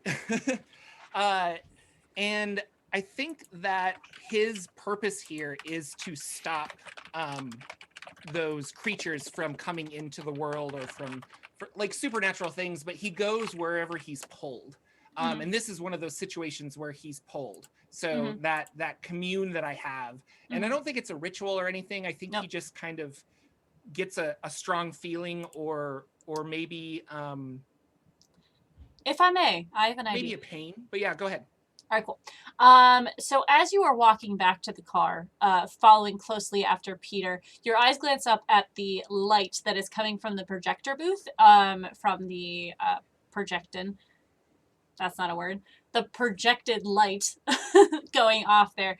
And you kind of feel yourself focusing on that light a little more strongly than you normally would, and your vision becomes completely blinded by this light, and the white turns into a red, which turns into a yellow, as this like fire sort of casts over your vision for what feels like a few moments, but in reality is just a blink of an eye. And when you are in these moments in your mind, you feel the presence of your God. You feel the blade on your hip grow heavy as the presence of Naya comes to you, and you don't hear any words, but you feel in your heart that your God is calling upon you to do something. And it's something that you're not used to. Usually it's vengeance, it's seek retribution. In this moment, you feel, let's see how best to describe this. You feel a sense of compassion that you're not used to feeling from your God. You sense that your God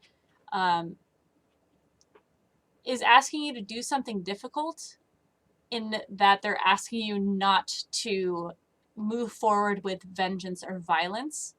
They're asking you to move forward cautiously with compassion, which I think for Thomas is going to be difficult. Yeah. Okay. The light fades from your eyes, you blink, and you continue to walk back to the car. I do that. Cool. Is there anything anyone else would like to do before the end of the movie? Lethal Weapon. The children have fallen asleep at this point. It is way past their bedtime. They're both resting on Thomas's shoulders as popcorn kind of drills from their mouths. But yeah, if nobody has anything, I think that's a good place for us to go on break. Good? Cool. So for all of you out there, thank you so much for watching our first TTRPG on my channel. Super excited to do this. And we're going to go to break. We'll be back in like 5 to 10 minutes. So grab a drink, grab a friend, and if you have the chance, hug your companions, and stay safe out there. We'll be back in 5 to 10. Bye!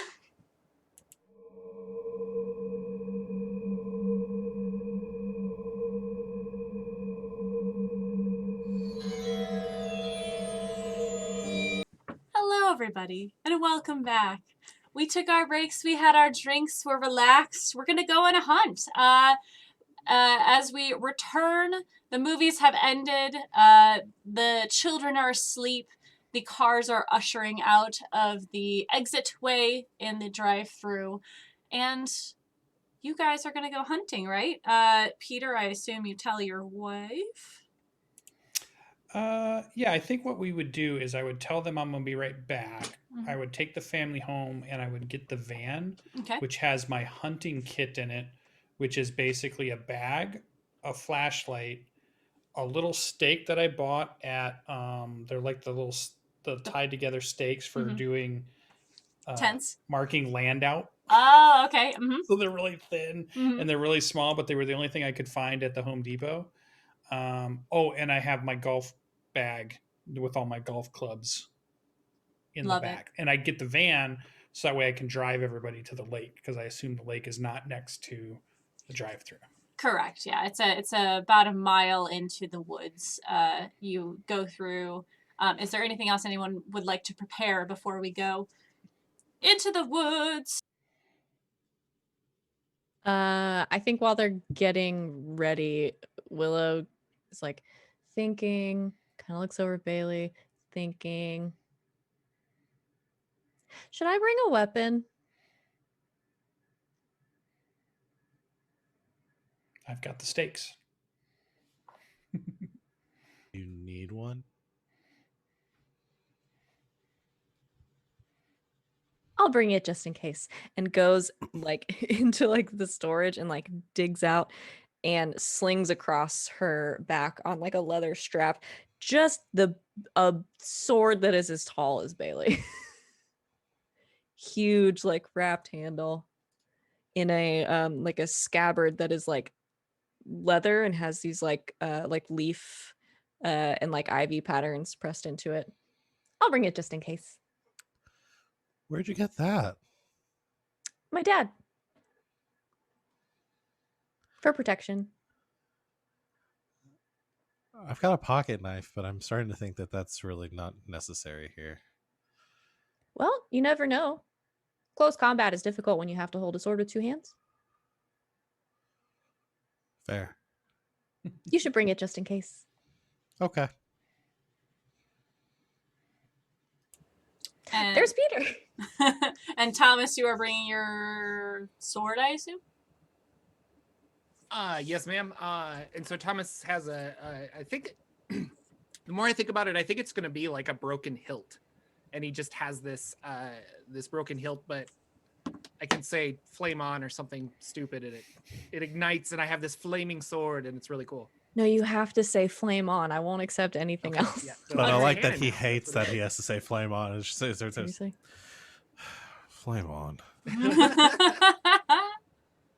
He tries to say it cool every single time, and it just fails. I love it. It's Cool. never cool. So Peter pulls up. Y'all get in the van and start driving. Shotgun. That's the right one, right? Mhm. Yes. Yep. That's it. That's the saying. First one, first serve. Humans have so many guns. You live in Montana. That is something that does exist. Mhm. You guys He have a lot of stretches out. swords. Oh, yes. Do you like it? Starts to pull it out in the No. car. Kink. Oh. I Well, forget that about ceilings sometimes. is that work good against lake vampires? It works good against most things. All right. I'm It is glad we not have it. good against the Dodge Caravan. Please keep your weapon sheathed. Sorry, Thomas. Oh my god. All right, you guys drive down the winding and unlit road that goes from the main road off towards the lake. There's a lot of signs for like lake sorry, not lakes, it is a lake, swimming areas and camping areas. Where are you guys headed exactly? I would drive us to where the sheriffs and park people are organizing and doing grid searching. And as I drive up into the parking lot, I would tell them to wait here Uh-huh. so we don't arouse any weird suspicion. And I will go ask them where we should search. Okay. And then whatever grid they give us, we'll go and look at that grid. Because Okay. I assume Peter thinks we're just going to help the search. Cool. So let's, I'll say you got this information because it was not on the news exactly where you called the police station and was like, hey, we want to help out.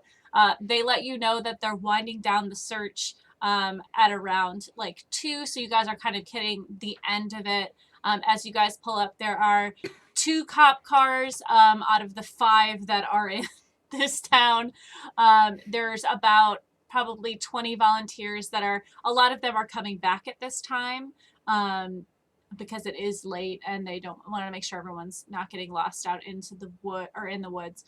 And you can approach the coordinator who's kind of sit at a pop-up table and chair where they're taking down information of everyone who is helping volunteer. And you see that it is let's say Charlie Snell, who is the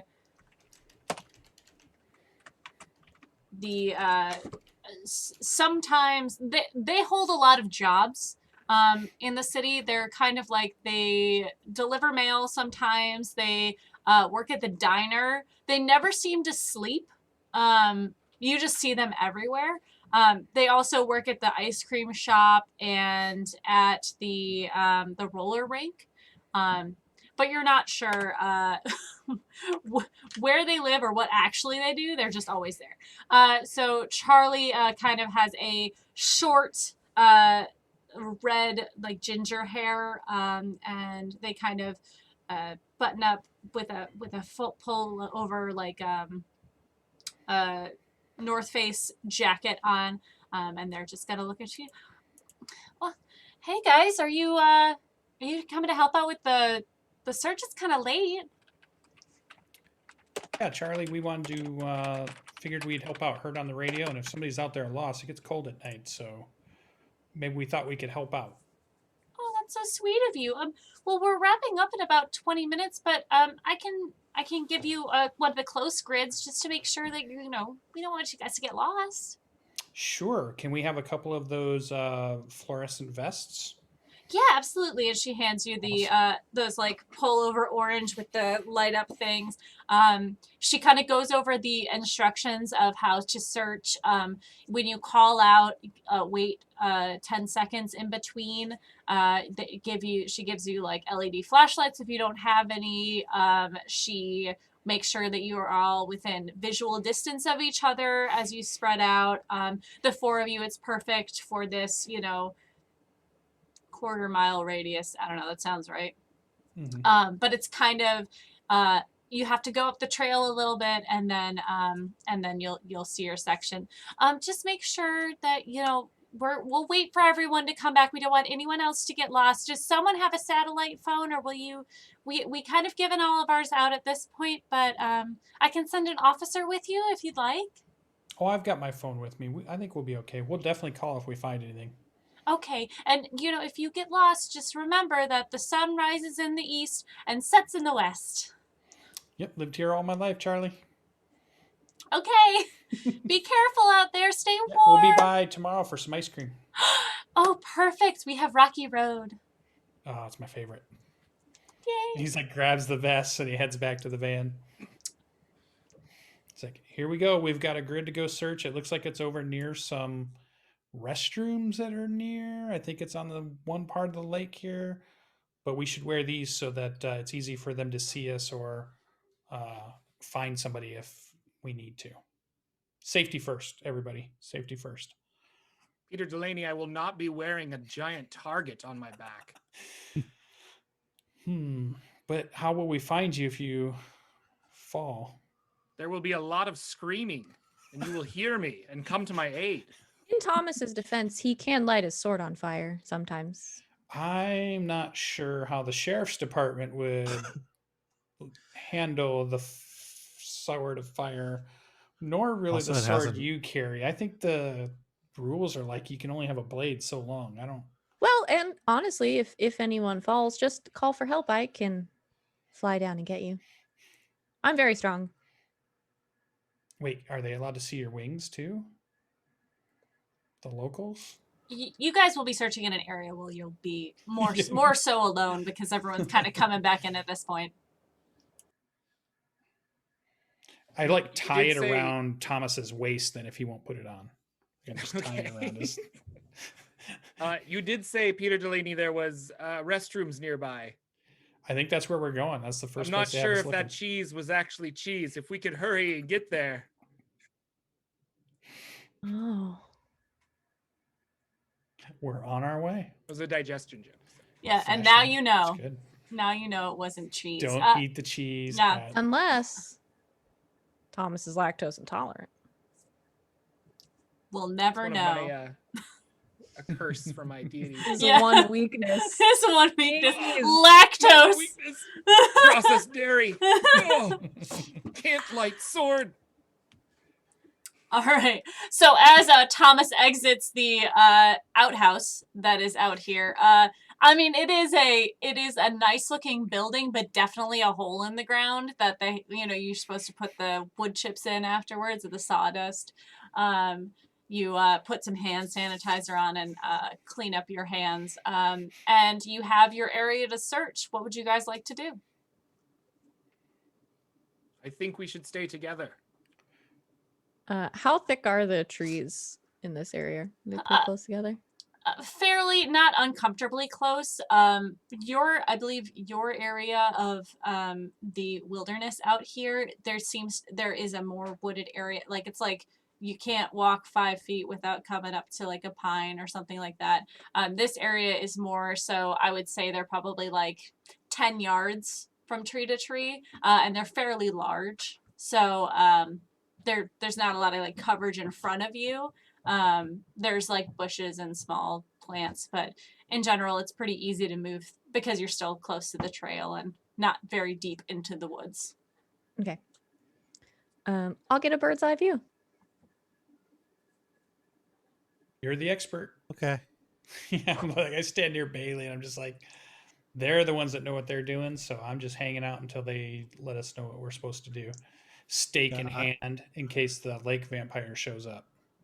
I think I might be able to help with something. Willow's been teaching me a thing or two, so when she's done with that, I might be able to do something too. She's really climbing up there, isn't she? Yeah, it's kind of. Can she see in the dark? I didn't realize I was afraid of heights until I saw her flying around like that. Bailey Andrews, what secrets has the Willow Gardener taught you? I mean, nothing really is like secret. It's just like apparently it's stuff that like most people can just like innately do. It's just being in tune with the right like aspects of nature and the spirit and kind of finding Swoops your by connection of the two. energy of Mother Nature. Yeah, that. Goes up to a tree branch. If she asks you to smoke anything, you talk with me first. I would never. Only you can prevent forest fires, Thomas. She hasn't asked me to smoke anything, but I mean, yeah, okay. I would Just, like to pushes their lighter down a little bit more in their pocket just to make sure it doesn't fall out. Bailey Andrews. I would like to try to like just from up top, just kind of like survey the area, just see if there's anything weird, any like oddly broken branches or pits that have opened up or strange giant tracks. Cool. Would you like to use anything for this? Or are you just looking? Eyes. Your eyes. Okay. I do not have a move for this. No, I'm Can you see in the dark? I don't know, maybe. Are you using your flashlight? Well, yes. I feel like now's a good time to distinguish if you can. Maybe not a see in the dark. Maybe you can kind of sense. I feel like you would be able to sense like the natural things around you. I think that makes sense. Sort of a empathic sort of cue into nature. Then I look with my feelings. I look with my feelings. You know what? I actually I don't know what would be good for this. Could you sense feelings maybe? That'd be cool. Yeah, well... If it helps to... the move that I was going to use... well, I have two. But I assume one of them wasn't going to work here. One is monster empathy, when I can work out what a supernatural creature desires. I assume we have to kind of find or otherwise kind of start to identify the creature first. The other one's called spirit touched. Your experiences have made you sensitive to the supernatural and you can sense magical things. So it's kind of like a D&D, like detect magic spell almost. So I can detect like magical influences in an area. Good. Cool. Do you want to start there then? Sure. That might be good. All right. So which one are you on a roll? So spirit touched. It's a weird roll, but because I have my bond, I can choose to roll charm instead. But if I fail, bad things happen with our relationship. So of course I'm going to do that every time. Yeah, let's go, champ. So I'm going to exploit our bond. I get an 11. All right. So you have made you sensitive to the supernatural. When you sense magical things on a 10+, you can sense them fully. Ooh, okay. So you start Well, how do you do this exactly? So I want to say it's like since Willow and Bailey been together and stuff, and since she gave Bailey this armband, Mhm. Bailey starts like has started to feel what magic like kind of senses like, because Willow's like an innately magical being, so Mhm. kind of has that better like understanding of it, so knows how to perceive it in the world around them now. And so I think it's a little bit of like focusing, deep breathing, and then like reaching out sort of innately Mhm. for those magical presences. So I don't know if there's much of like a visual effect. Their eyes don't glow or anything, Right. um, Does the but they cuff? can. The cuff probably glows like a little bit, I would Because I think imagine. if that's glowing, then something on Willow probably also glows. Ooh, Cool. yeah. I want to. What? How about when the cuff glows, Willow, your wrist, like the veins that kind of go up and around that area, start to glow as well. Yeah. Okay, so Bailey, I'm gonna flavor it a little bit too. So you start to tune into nature around you and kind of like channel yourself through Willow as Willow is up above looking down at everything. Your cuff starts to glow this sort of warm brown color, and you can kind of, if anyone is looking at it, you can kind of see these like little itty bitty like vines and branches kind of growing out because it was such a good success, and sort of connecting to Bailey, not in a painful way, more so you feel like this warmth on your arm, Bailey. And as you connect to nature and the areas around you, you start to feel in your feet this sort of like itching, this pain. And it seems to start at your toes, and it's just like it's not necessarily like a sharp pain, but it is uncomfortable. And as it kind of creeps up from your toes to the pads of your feet, then to your ankles, and the heel of your foot, you kind of start to like shift back and forth, and you feel as you kind of close your eyes to sense this, you feel that tingling, that pain. You start to like shift from side to side, um, as you are gathering in the nature around you. You search deeper for this supernatural force that is in the area, and with the assistance of Willow, who has the height advantage, you you feel in your chest a heaviness, a anger that you're not used to having and you've never sensed from Willow or when you've interacted with her before in this way. It's almost like it's seeking revenge or um, uh, uh, not redemption, but it's revenge for something, or like it's reaching out for blood, for death at this point. And you kind of snap back, and your bracelet, you can look down, and your bracelet slowly creeps back to being this, um, just the wooden band around your wrist.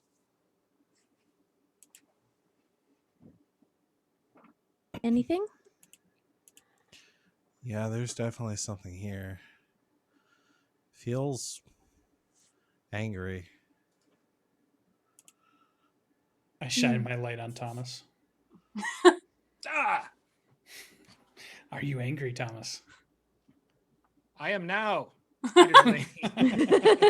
That somebody decided to shine a bright light in my eyes. Well, It wants to hurt people. Is it close? Where was I start sensing it? all over the Exactly, place.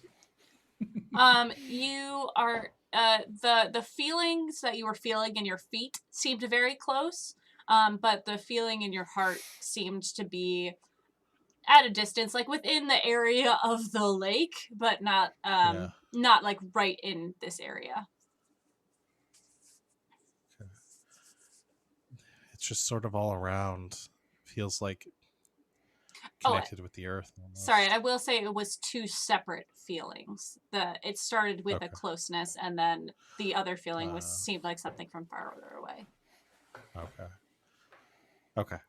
So getting multiple feelings, like there's more than one thing going on around here. Um, it's definitely something in the area, but I can't tell exactly where. Do you think one of them was Brian? I don't know. This Brian was magical in some way or supernatural. I don't know. I Well- think we should be silent for a moment. And I want to can I listen? Are there animals? Do we hear owls or anything, or is this like devoid of life? Cool. So you guys kind of everyone. Thomas gives you a hey, shut up for a second. And There's a lot of like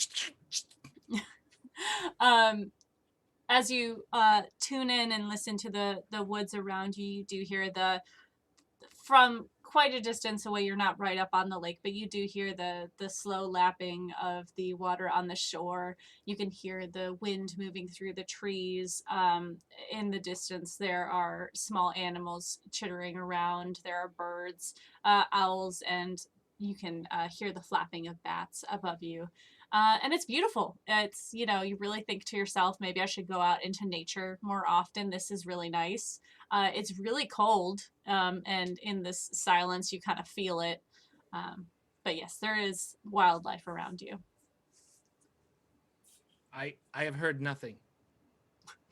But if I was here, I think I would go to a lake. Perhaps we Makes should sense. start our journey there. That's a good idea. I want to try a little bit of magic. But if Brian was here, he was probably near the lake, so that would be a good place to start. You can try your magic, but Peter Delaney, we must stand behind this tree in case of rebound. Go ahead, Willow Andrews. Not Willow Andrews, Willow Gardner. You all have different last names. It's hard to keep track. Oh, Yes, damn you, everyone, with your different last names. I see what you really think of our relationship, Thomas. And Oh. when we're behind that tree, and I'm thinking that Willow is near the shoreline, Mhm. I had a cool move that is a perfect Peter Ooh. move. Let's Do do not it. put the moves on me. But Which you is asked him to come called- behind the tree. I know. What else did you expect, honestly? One of Peter's moves is called Oops. If you want to stumble across something important, tell the keeper you will find something important and useful, but not necessarily related to your immediate problems. So I feel like This is the I best move can't of all wait time. to stumble over something near the tree that I have been pushed behind Mhm. because Thomas fears Willow's magic. Okay, perfect. I'm gonna have Willow do her thing first because I think it'd be better thematically. Yeah. Go ahead. What are you doing, Willow? I would like to sort of tune in to this so much natural energy around me. Mhm. And I want to try to look back and see maybe a time, maybe to observe another time. Okay. In which perhaps Brian was. I want to use magic to observe another time or place. Perfect. So this is a use magic. We're going to roll plus weird unless you have something different. Nope, that's my best one. Baller. Hit it, Mr. Wizard. No. That's a 10. Mr. Noodles, your hand. No, Mr. Noodle, your hand. Okay, so on a 10 plus, the magic If works. Mr. Noodle's not the bad guy, I'm gonna be pissed. On a 10 plus, the magic works without issue. Choose your effect, and you want to choose another time. Yes. Yes, I want to roll back and try to find, because the lake is why people come here. So I want to try to roll back and see when Brian was here. I imagine we've at least seen a picture of him at this point. Yes. Yeah. You can. Yes. Definitely. Okay. So you sit down. Do you have a way that you cast magic that is specifically special, or what does it look like? I think it's similar to the glowing that shows up sort of when Bailey is channeling it, but I think it's more extreme. So I think there is this sort of like, which is funny that you described it that way, because it's almost exactly how I was going to describe it. But so like I think it starts in like the tips of her fingers and then just kind of runs like kind of following her veins, like down her arms and then kind of up like kind of her exposed neck and everything. It's Cool. like this sort of like pale, like green Mm.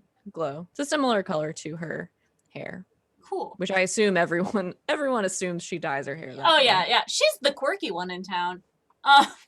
Can we say that you plant your fingers a little bit into the ground as you do this? Oh yeah. I think she like Willow rarely wears shoes, but she Die does Hard. because you're supposed to, because of Die Hard, but because you're supposed to. But so I think she like kicks them off. Like I think she tries to be like as grounded as possible Mhm. and like have as many points like sort of on the ground as she can. Perfect. Okay, so as you reach your fingers into the dirt, you feel the soil around you. You your eyes kind of gloss over, and as you guys are looking at her, I would say you'll probably close your eyes as we do this. You feel kind of a whoosh in your chest as you are pulled back in time. Your mind is brought to the edge of the lake yesterday. And as you are in this moment, you kind of look around. The sun is shining. It's a beautiful morning. But you don't really see anybody in this area specifically. And as you dig your fingers deeper into the ground, you kind of feel the magic pull away from you for a second, and you are pulled further back. Not just 1 day, but 2 days, 3 days, 4 days. You see the sun, you see the moon cross over the sky, the rain come down that happened a few days ago, and your body lurches as you stop. Maybe it's hard to count the days that passed, but it was definitely over 10 moons and suns. And you look out and you see a woman in a park ranger outfit. She's looking at the edge of the lake, and she's taking a bottle, a repurposed I don't know, drinking bottle, I guess, not like a plastic one, but one that you can refill. And she's taking a glug, what's a good word? A scoop from the lake of the water. And you see she's got a couple buckets next to her, and she sort of fills one. The sky is overcast. She kind of places a small strip into the water bucket that she's gathered. She pulls it out and starts placing it to the side. She takes small vials of the water that she's looking at, and as you continue to look at her, you kind of focus in on her face. You feel yourself moving in front of her, and she looks down, and the water is pushing more on her feet and going over her feet, and she's kind of confused because she seems to be on the shore. And you see her looking around kind of confused, and she looks up from what she's doing. She looks where she would see an eye line and continues to look up, and this dark shadow falls over her. Her mouth is agape. She looks in awe at this thing that is standing in front of her, whatever it is. And you see a dark, shadowy appendage move out towards her, and she is ripped forward from you. And then as this vision fades, you feel yourself hurling back to your time, and you sort of are pushed back, and your hands disroot from the ground. And that was all coming like from the lake, right? Like the shadow and the Yes. Yeah. Okay. What is that? Oh no.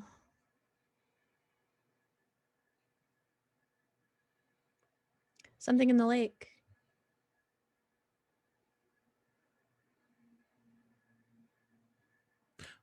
Like a vampire? I don't think so. I'll just Lake like for us too. I'll relay what I saw pretty much as accurately as I can. So either something in the lake or the lake.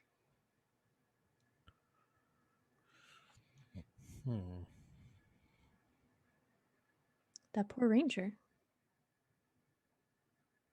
Is the ranger one that's gone missing? Thomas, since you were on top of this from the start, you will know that the first person to go missing was a park ranger. And the lady in the car said so too. That was, I think, about 10 days ago, give or take. So they might be in the lake.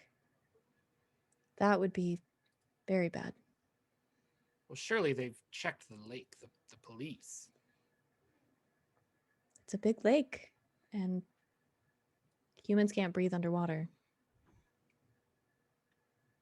They would have to drag the entire lake. Scientifically accurate, Willow Gardner. They would have to drag the entire lake, and that takes a long time. And boats. Is there such thing as a lake monster? Is that real? Well, there's lots of creatures that live in the water. Yes.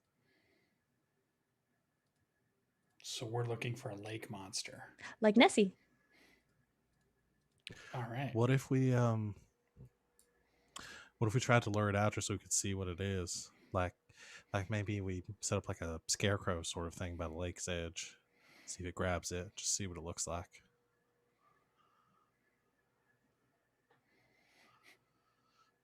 Well, I think we could, but I look at my watch and I'm like, we really only have another 10 or so minutes and we're supposed to be done searching for the night and check back in at the checkpoint. We could go back to the checkpoint and go over to back to the ranch. We've got a couple of scarecrows that we put out there just to keep the birds off when we're in the spring, and we could prop those up over by the lake. Be convincing enough from something in the water. Watch from a distance. Perhaps. If it's Do a you think sentient it would creature, like- though, it will know the difference.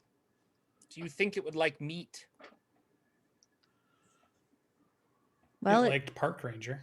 yeah, Maybe it we seems could to like put people. some of those delicious steaks that Peter Delaney brought with him. I pull them out and they're the wrapped little steaks. No, they're these steaks, Thomas. Oh, wrong steaks. I thought we were hunting a lake vampire. I realize now we need different stuff. Well, I mean, brought the brought beef jerky. either that or the Walmart's open 24/7. We can just go over there and. Peter, as you are putting the steaks back in your bag, you kind of like trip backwards as you're like trying to maneuver over things, and you find on the ground as you look, as you look down on the ground, you find a pile of very old, very dried up seaweed that seems to have been stacked in a Tupperware container. Actually, I'm going to say it's not dried up, but it is definitely dead. It's encased in this. It's like I would say a 1 foot by 4 inch Tupperware container that has a label on the top of it that says specimen sample 3. Oh yeah, like I kind of lean over and I've got the flashlight and I pick it up. I'm like, hey, Willow, look at this. And it's like somebody's lunch. Oh. You see it says the Park Service on it. She was taking samples from the lake. That must be one. Oh, is this the sample? Maybe. One of them, yeah. Who do we know that could tell us about this sample? Ooh, that's a good question. I don't know if there's none of you have. Do we have a biologist friend in town that we could all montage I'd like over to to? declare a contact. That's not this game. That's not this game.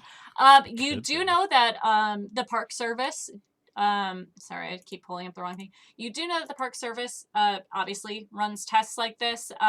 There in this town, there's not like a marine biologist. There is the coroner is probably like the only scientist in this town. There isn't there's this isn't really a big science industry area. So it'd probably be best if you want to know for sure what's going on with these samples. The park rangers were taking them, so that might be the best people to go talk to. Well, and talking to our group too, I think it would be a good time to say any evidence we find. I mean, if Willow thinks this is truly supernatural, do we bring the evidence we find to the park rangers, or do we hide it and keep it from them? Because right now it doesn't seem like it's non-supernatural. We're leaning towards it is supernatural.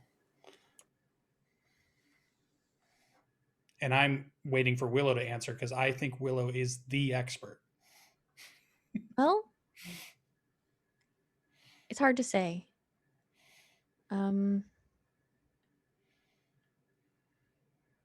Maybe we could find an in-between. We could say that we were doing some water-based experiments and we found something odd, and we know that the park rangers are very smart about their natural surroundings, so perhaps they could test it for us. Sounds A like fun. lie of omission. Or just a lie. Peter hates that word when you say it. You see the frown on his face, but he doesn't say anything.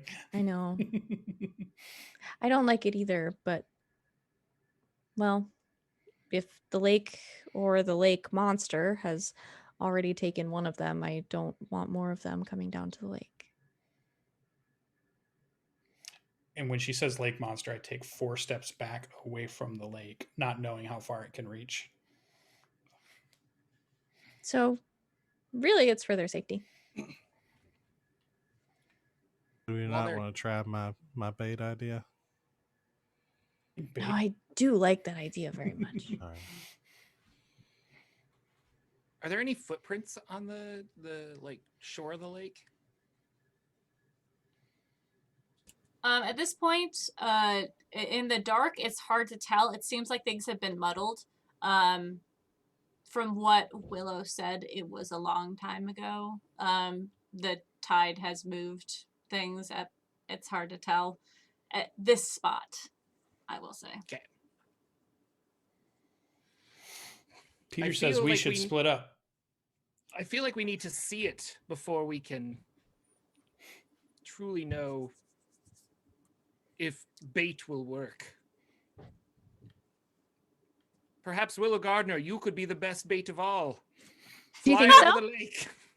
No, we're not going to let Willow get grabbed by this thing before we even know what it is. But I can fly. Fly won't help you if you pull it underwater. Well, I'll fly up high enough. I did bring okay, beef jerky. but it might. She did bring beef jerky. Thank you, Thomas. What if this thing's like, I don't know, what if it's like a kraken or something from like the Pirates of the Caribbean movies and stuff, and it just like grabs you and eats you? Wait, Those are krakens saltwater real? creatures. What's lake kraken? Lake krakens. I've never heard of that. Crack-a-lackin'. Well, there is 4 of us, so we easily could take care of both plans at the same time. 2 of us could do the bait, and then 2 of us could talk to the park rangers, and we could cover more ground. That's very smart. Yeah, I like that. I I go like with you, that Peter too. Delaney. Split Okay. the party. Bailey will stay with me. Game's always more fun when you split the party. I was waiting for you guys to tell me why we shouldn't split the party, but okay. Nope, No? not this crew. Have you met Nope. me? Let's go, champ. Okay. I'm usually the one encouraging splitting the party because I'm You like, we do. get more done. All right. So So who's on the bait team and who's on the specimen team? I'm on the bait team. Okay. then Okay, I'm also Willow's on the bait. bait team. Peter Bailey's Thomas, bait. we're our ranger team. More Ranger like team Bately, specimens. am I right? That was a very wooden joke. oh my god. All right. That's the end of the stream. Have a good night, everyone. No. Get out. The puns Get have the started. fuck out of here. Okay. So, when are we doing this? It is just shy of 2 a.m. on a Tuesday night. Peter mentioned she does have to work tomorrow, so this would give us, I suggest, not being the expert, this would give us time for you guys to get the bait materials you need maybe tomorrow, and then that would give me and Thomas time to talk to the Rangers, and we might even take a little bit of the day tomorrow to maybe do the library research scene, where we check Yeah, if and there what, are Google lake vampires or if lake there vampires. are Lake By the gods, Krakens. please. Okay, cool. lake krakens and lake vampires is where we start, and we see where we go from there. I think that's an excellent idea. Cool. All right. So you guys return back to the station where they have everything set up for the search. Charlie, looking very tired, counts you guys, and even though she knows your names, she's just like, all right, what's your name? So that she can shine you back in. Willow Gardner. We hand in our vests. Yeah. You give your flashlights back, and you, Peter, drop everyone off at home. Yeah, I would drive around and drop everybody off. Thomas, are you going home? Yeah. I have to be dropped. I probably am the first person to be Yeah. dropped off, but I Mhm. insist that the other two get dropped off, and then he have to swing back around to drop me off to make sure he's okay. That makes sense. And my drop-off location is a like a U-Haul rental area, and I sleep in one of those storage sheds that you can buy. Yes, it's the All-American Storage Facility. So you go up and you punch the number in, and I'm sure at this point, the AASF. That's right. Yep. Peter, you know the code. You go in. Thomas, you unlock your thing, pull it up. You've rigged lights because you splurged for one that has like a electricity hookup. Peter splurged to get me some lights maybe or something. It's a light bulb that has the plugs in it, so then you can plug into the light bulb fixture, and you've got extension cords everywhere. Yeah. It's super not safe, but you know what? No. You've got a god on your side, so Yeah. Perfect. Peter, you go home. Everyone, well, except for Willow, sleeps, I assume. Is there anything else anyone wants to do tonight? I'll do I feel like I do a typical prayer like every night. There's probably very like ritualistic things like what does it look like? Sunset you do this, or at this time you do this. So what was the question? What does it look like? It is so I have a dirt floor. All right. And it involves drawing geometric shapes, like sacred geometry stuff, with both of my hands in a certain fashion. And then when I like complete it, it's one of those, and then I put my hands down and the dust goes everywhere because destruction is a form of creation. I love it. I love it so much. All right.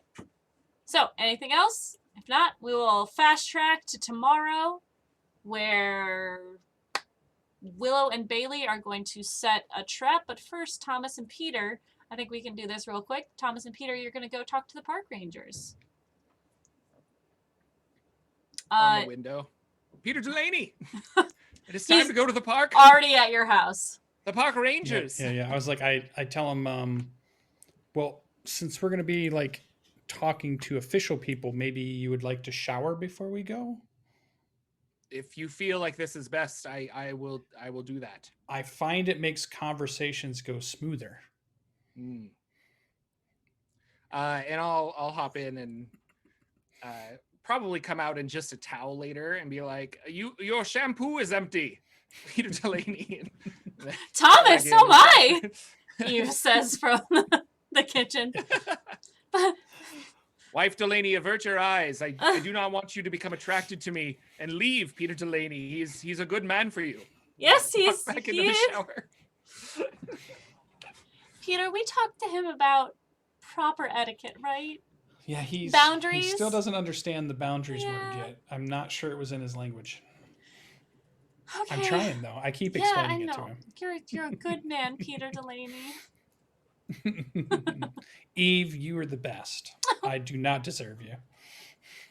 She kind of like knocks you under the chin a little bit, nuzzles your nose. And after this shower and brushing of your hair, which is forced upon you by Eve, y'all are out the door. And Yeah, you're we will drive over to our park ranger station wonderful. and then kind of head in Mhm. with the Tupperware.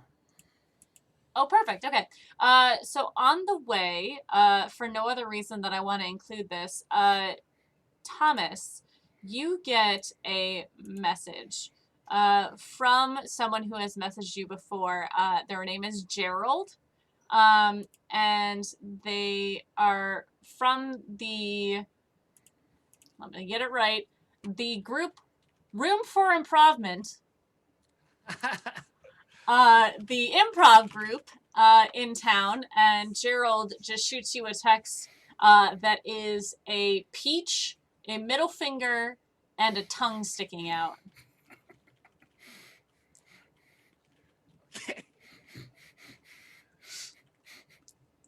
As if to say, fuck you, Thomas. That's it. That's all I wanted to add to this scene. All right, you go to the ranger Buddy, if station. you pissed off the town's improv group, we're gonna have some serious issues moving forward. I had mild suggestions for their humor to be better. This Gerald Harkinson does not understand.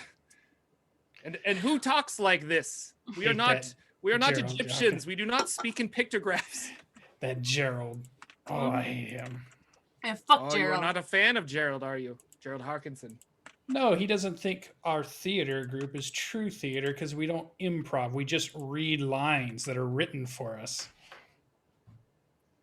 Lines written by others can interpret more in your heart than words that you come up with right now.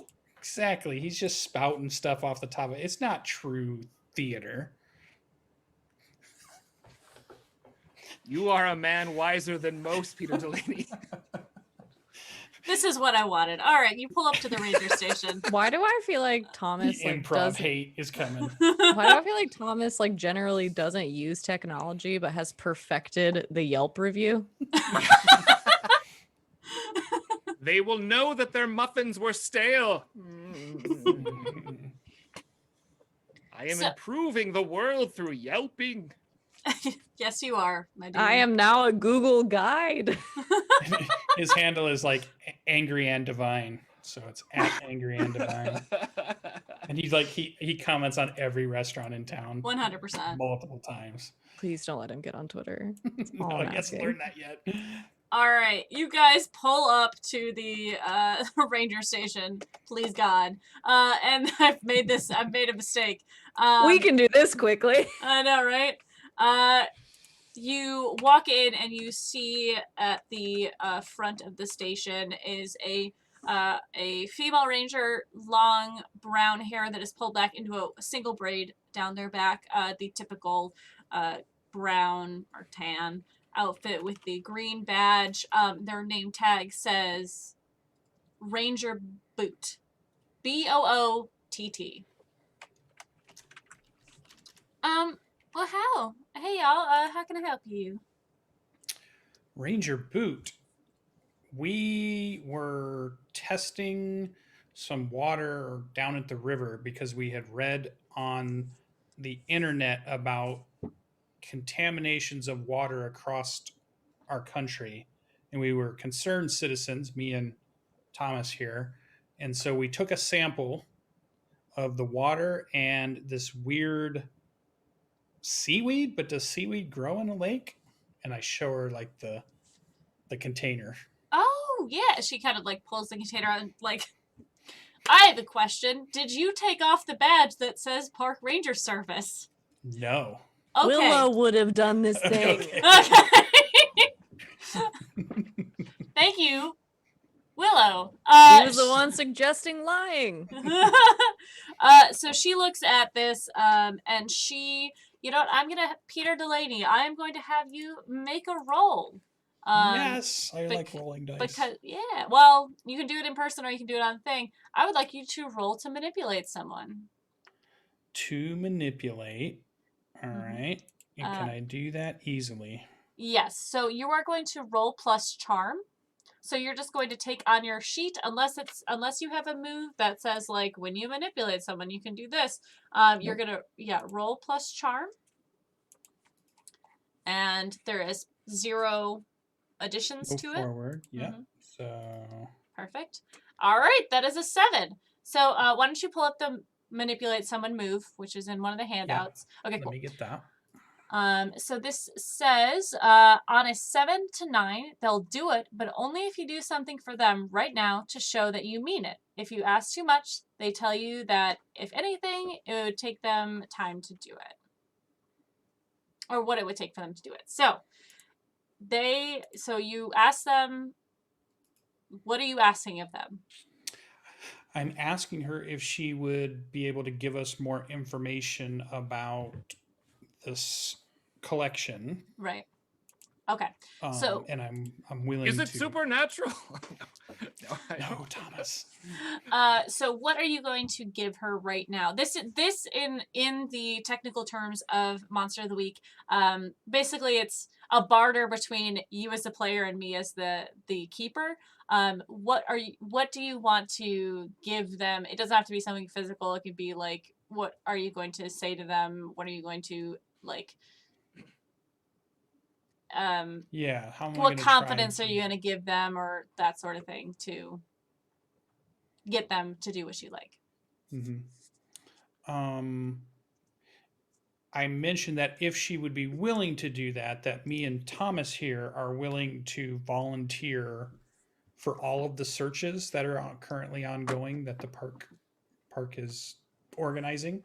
So if they need searchers, we'll sign up for all of the search parties to help out. Okay. And your Amazon packages will be delivered first in the morning. Ooh, okay. I was gonna say the other one's a volunteer thing, so it's not a huge, but that is a big thing. And so she kind of turns. Yeah, that was pretty good. She turns to Thomas and Ranger Boot is like, "Wait, you do that for us?" Like Peter Delaney would do that for you, yes. Peter is it's a good a man. big deal, but I could adjust. He usually goes in alphabetical order, but as a he'll put the driver, B on top. As a senior driver, I do have the ability to change the order in which. So yes, I think I could do that.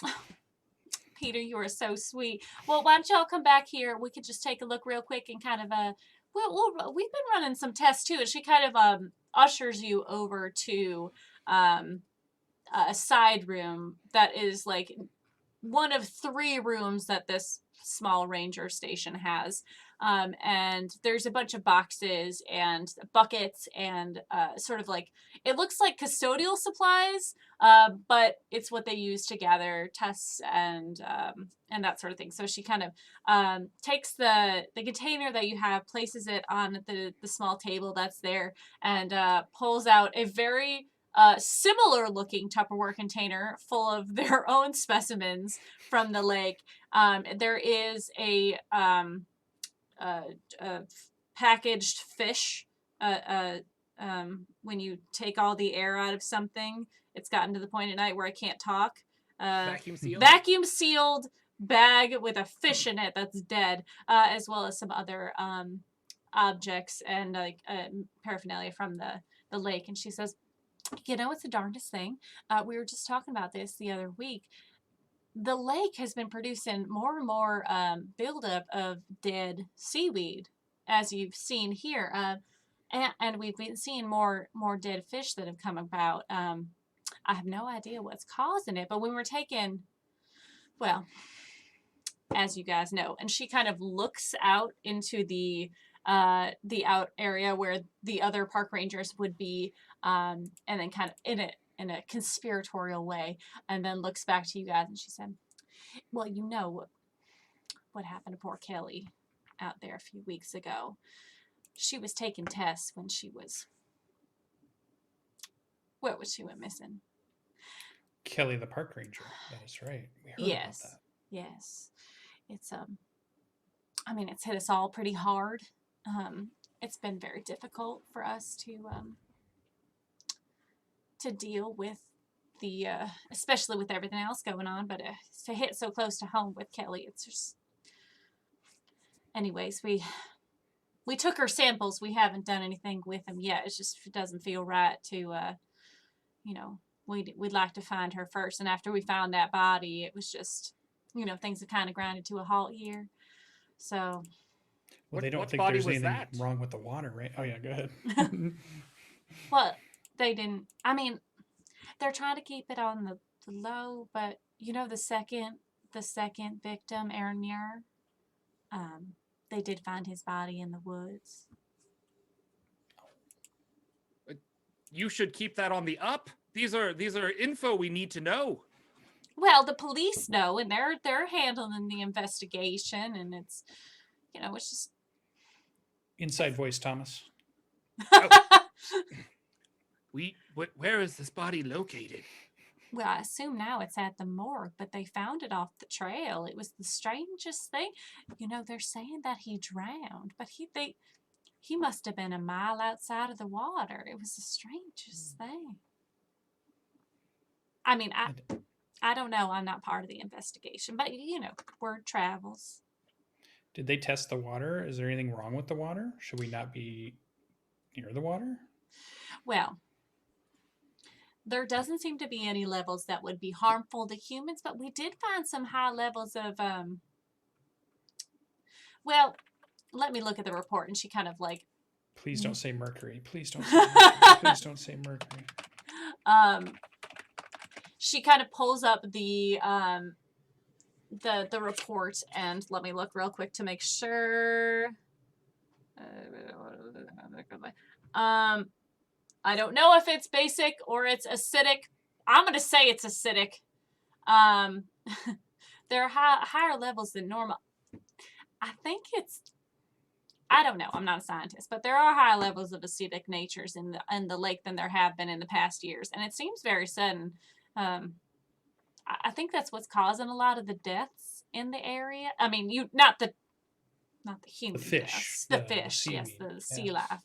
But I don't know. I mean, so that's what could be causing your weird readings and all that. I think it's still safe to just don't drink the water. I mean, we do have groundwater, but it's all filtered, so that should be okay. There's no boil warning that's gone up yet. So. All right, Thomas, safety tip: don't drink the water from the lake. I will not drink this fiery brimstone lake water, Peter Delaney. Got it. Well, thank you, Ranger Boot. You've been just a peach. Peter. She is a boot. Well, a boot. She's heard that all through high school. Yeah, I care about you too. Ha! A joke. We will let you get back to your business, and I will see you on delivery days. Yeah, it's good to see you, Peter. Thomas, right? Correct. Stay safe, Ranger of the Parks. You look lovely, by the way. I was just saying that you needed to brush your hair a little bit, and it looks fantastic today. I care not for my physical appearance, but thank you. You know, when you go to the beach, you know what? I'm not going to talk about I'm just going to say the birds love you around the town. All right, have a good one. Bye, y'all. See you, Ranger Boot, and we'll head out. Cool. All right. Good job in there, Thomas. I was impressed. Impressed? Yeah, not one flaming sword draw at all that whole time. I've been working on that, yes. Yeah. They tell me not to show it off as much in public, so I don't. Yeah, that's good. Good safety tip. Baller. Fade to black. All right, I think that's a good spot to end for tonight. You guys got some information. You did some research. I'm so proud of you. And yeah, thank you guys so much. Unless there's any final words that anyone wants for the evening's game, we'll go through and we'll do, where everyone can find you and what you can do. No? Good? Okay. Thank you, everyone who has watched, whether you're watching live on Twitch or whether you're watching on my YouTube later. I'm excited to be working with this group. I'm excited to be running this game. It's super fun. Y'all are super amazing. So let's see where everyone can find you. What do you do? Starting with Savvy. Boom. That's me. I am Savvy. I'm at Savvy Seaworth on the internets, mostly on Twitter is where you can find me. I am streaming starting today, every day for the next 4 weeks. So you can find me here on Wednesdays, obviously, with LB and this wonderful group of people. You can also find me at twitch.tv/game nights, as game with 2 G's and nights with a K. I run a couple of games over there, including a game of Monster of the Week, in which Val and LB are both players. So that's if you want to come hang out with more Monster of the Week. That's on Sundays at 4 p.m. Eastern time. But we do a lot of stuff over there. D&D, Monster of the Week. We're playing Cypher right now. We're playing a new fantasy game called Land of Eam right now. We play Masks sometimes. It's great. We have a ton of stuff. And then starting this coming Monday, I will be on twitch.tv/Colonomicon, doing another mini series. It's Mondays for the next 4 or 5 weeks at 7 p.m. Eastern time. We're playing A State, which is a Forged in the Dark system. So if you like Blades in the Dark, that kind of thing, it is sort of like punk Victoriana. It's very Dishonored-esque. So if that's your aesthetic, you can come hang out with us then. And I think that's all the places you can find me for the next few weeks. Baller. Thank you so much for playing tonight. And Val, where can we find you? What do you do? Hi. Val, the Kraken's Crown on Twitter and Twitch. Like I said at the top, you can find Savannah and I on our channel, Game Nights, with 2 G's and a K. I am currently running so my next game, other than tomorrow, I'll be playing Elegant Suffering. On Friday, I run a game called Neon Souls, which is the Cypher system. It's a cyberpunk, and they're currently on an orbital station around the moon. So it's fun. We're just getting started with this new season, so it's a great time to join. Character is very different from this one. Yeah. Otherwise, you can check out my whole schedule pinned to the top of my Twitter bio, and just come join us on our Discord and all the other places on GGK. That's it. Cool. Thank you so much. I realized that I don't have a social cue key thing, and I will do that next time. They will teach me. Jordan, where can we find you? What do you do? Hello, everybody. Jordan here, with a silent PH in my name. I run a D&D lore YouTube channel. So if you are interested in the worlds and creatures and mythology of Dungeons & Dragons to help you become a better dungeon master, you should go there and look for it. That's youtube.com/JORPHDAN. And today's video was about Kius, which is a giant 30-foot tall worm that is, or 30-foot tall humanoid creature composed of writhing maggots and worms. So it was a lot of fun to talk about. Really cool Creepy. video. And I'm literally Jordan with a PH on all of the social medias. So you can follow me on Twitter to see random tweets, or you can see pictures of my cat on Instagram, etc. I am not streaming anything. I just got done with a big year-long You campaign. are a liar. And yeah, well, I am a liar, so I was saving something for you, Evolution. But I really want to play Invisible Sun, and so I'm just like, I need to get a group and play that. It'll be really fun. And that's me. So thank you. Savvy wants to play. We'll call. Cool. Go check out that video, because that's what's happening in my homebrew camp. Well, not my homebrew campaign, but on Indoors Adventures game. Yeah, apparently, we were playing I thought it was a homebrew thing that he did, turns out I'm going to learn about it ahead of time. Just kidding. I'm not. My character's really dumb. Lucian, where can we find you? What do you do? I'm at Solution Gaming, all one word. It's IEN. I know a lot of people like to spell it with an IAN, but it's Solution Gaming. You can find me Tuesday nights playing on Twitch. Danimal DM, he's a digital dungeon master from Down Under. He's an Australian dungeon master. We're playing Dungeon of the Mad Mage D&D, where I'm having a ton of fun.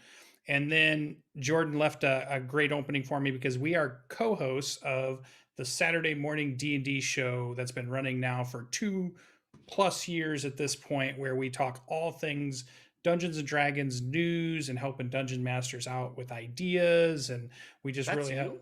that's This whole us. Yeah. And we love our show. That's on Saturday mornings at noon Eastern, but you can do all the different time zones for that. I think it's like 9 o'clock for his time zone, which is what, Pacific? I think 9 a.m. Pacific. 9 a.m. Pacific or 12. That's why it's the morning show and not the afternoon show. Yeah. So you can find us there. 8 a.m. Pacific was too early Yeah. for a morning show. And so Jordan runs it on the YouTubes and I run it on Twitch. And then that's what we do. And then I also just want to say I will volunteer for any Masks game that's upcoming and needs a teenage superhero, because Masks is one of my favorite all-time games, and I would love to get to play some of that. So, or Invisible Sun is good too. So if Jordan ever finds that group for Invisible Sun, we need a dungeon master for that one, or a game master for whatever they I would call run it. I just It's need patience from everybody because it's complicated.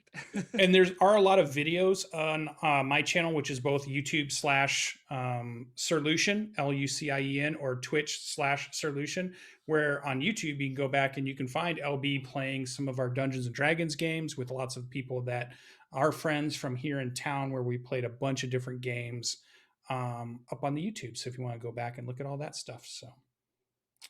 And I hope everybody had a great time. I had a blast. Cool. LB, tell us about you. Who am I? What do I do? Hi, I'm LB Who are Hackema. you? Who am I? I don't know. That's a bigger question that I'm ready to answer at 11:30 at night. I'm LB Hackema. You can find me here Tuesday afternoons, Wednesday nights for the next 4 weeks, and Thursday afternoons, Lauren plays. I'm not here. But Friday night, we're doing Friday Night Frights, and that's where you can see me next. Besides playing on Nerd Immersion's channel tomorrow night, we're playing Baldur's Gate 3, and I promise I'm not touching anything this time. But if you want to see all my stuff, I play a lot now. I think I have Saturdays off. Now that I'm thinking about it. But check my Twitter out. You can find all my stuff on there. If you're watching this on YouTube, do the like thing and comment and scribbles. But otherwise, I'm so thankful that you guys all stopped by, and I hope that you enjoy it for the next couple weeks too. Stop back here to watch the next episode next week on Wednesday at 8:30 EST. And thank you so much for joining me, everyone. And thank you, everyone in chat, for stopping by and following and biddies and all that sort of stuff. And unless anyone has anything else, that's it for us tonight. You guys have a good night. We'll see you later. Bye. Bye.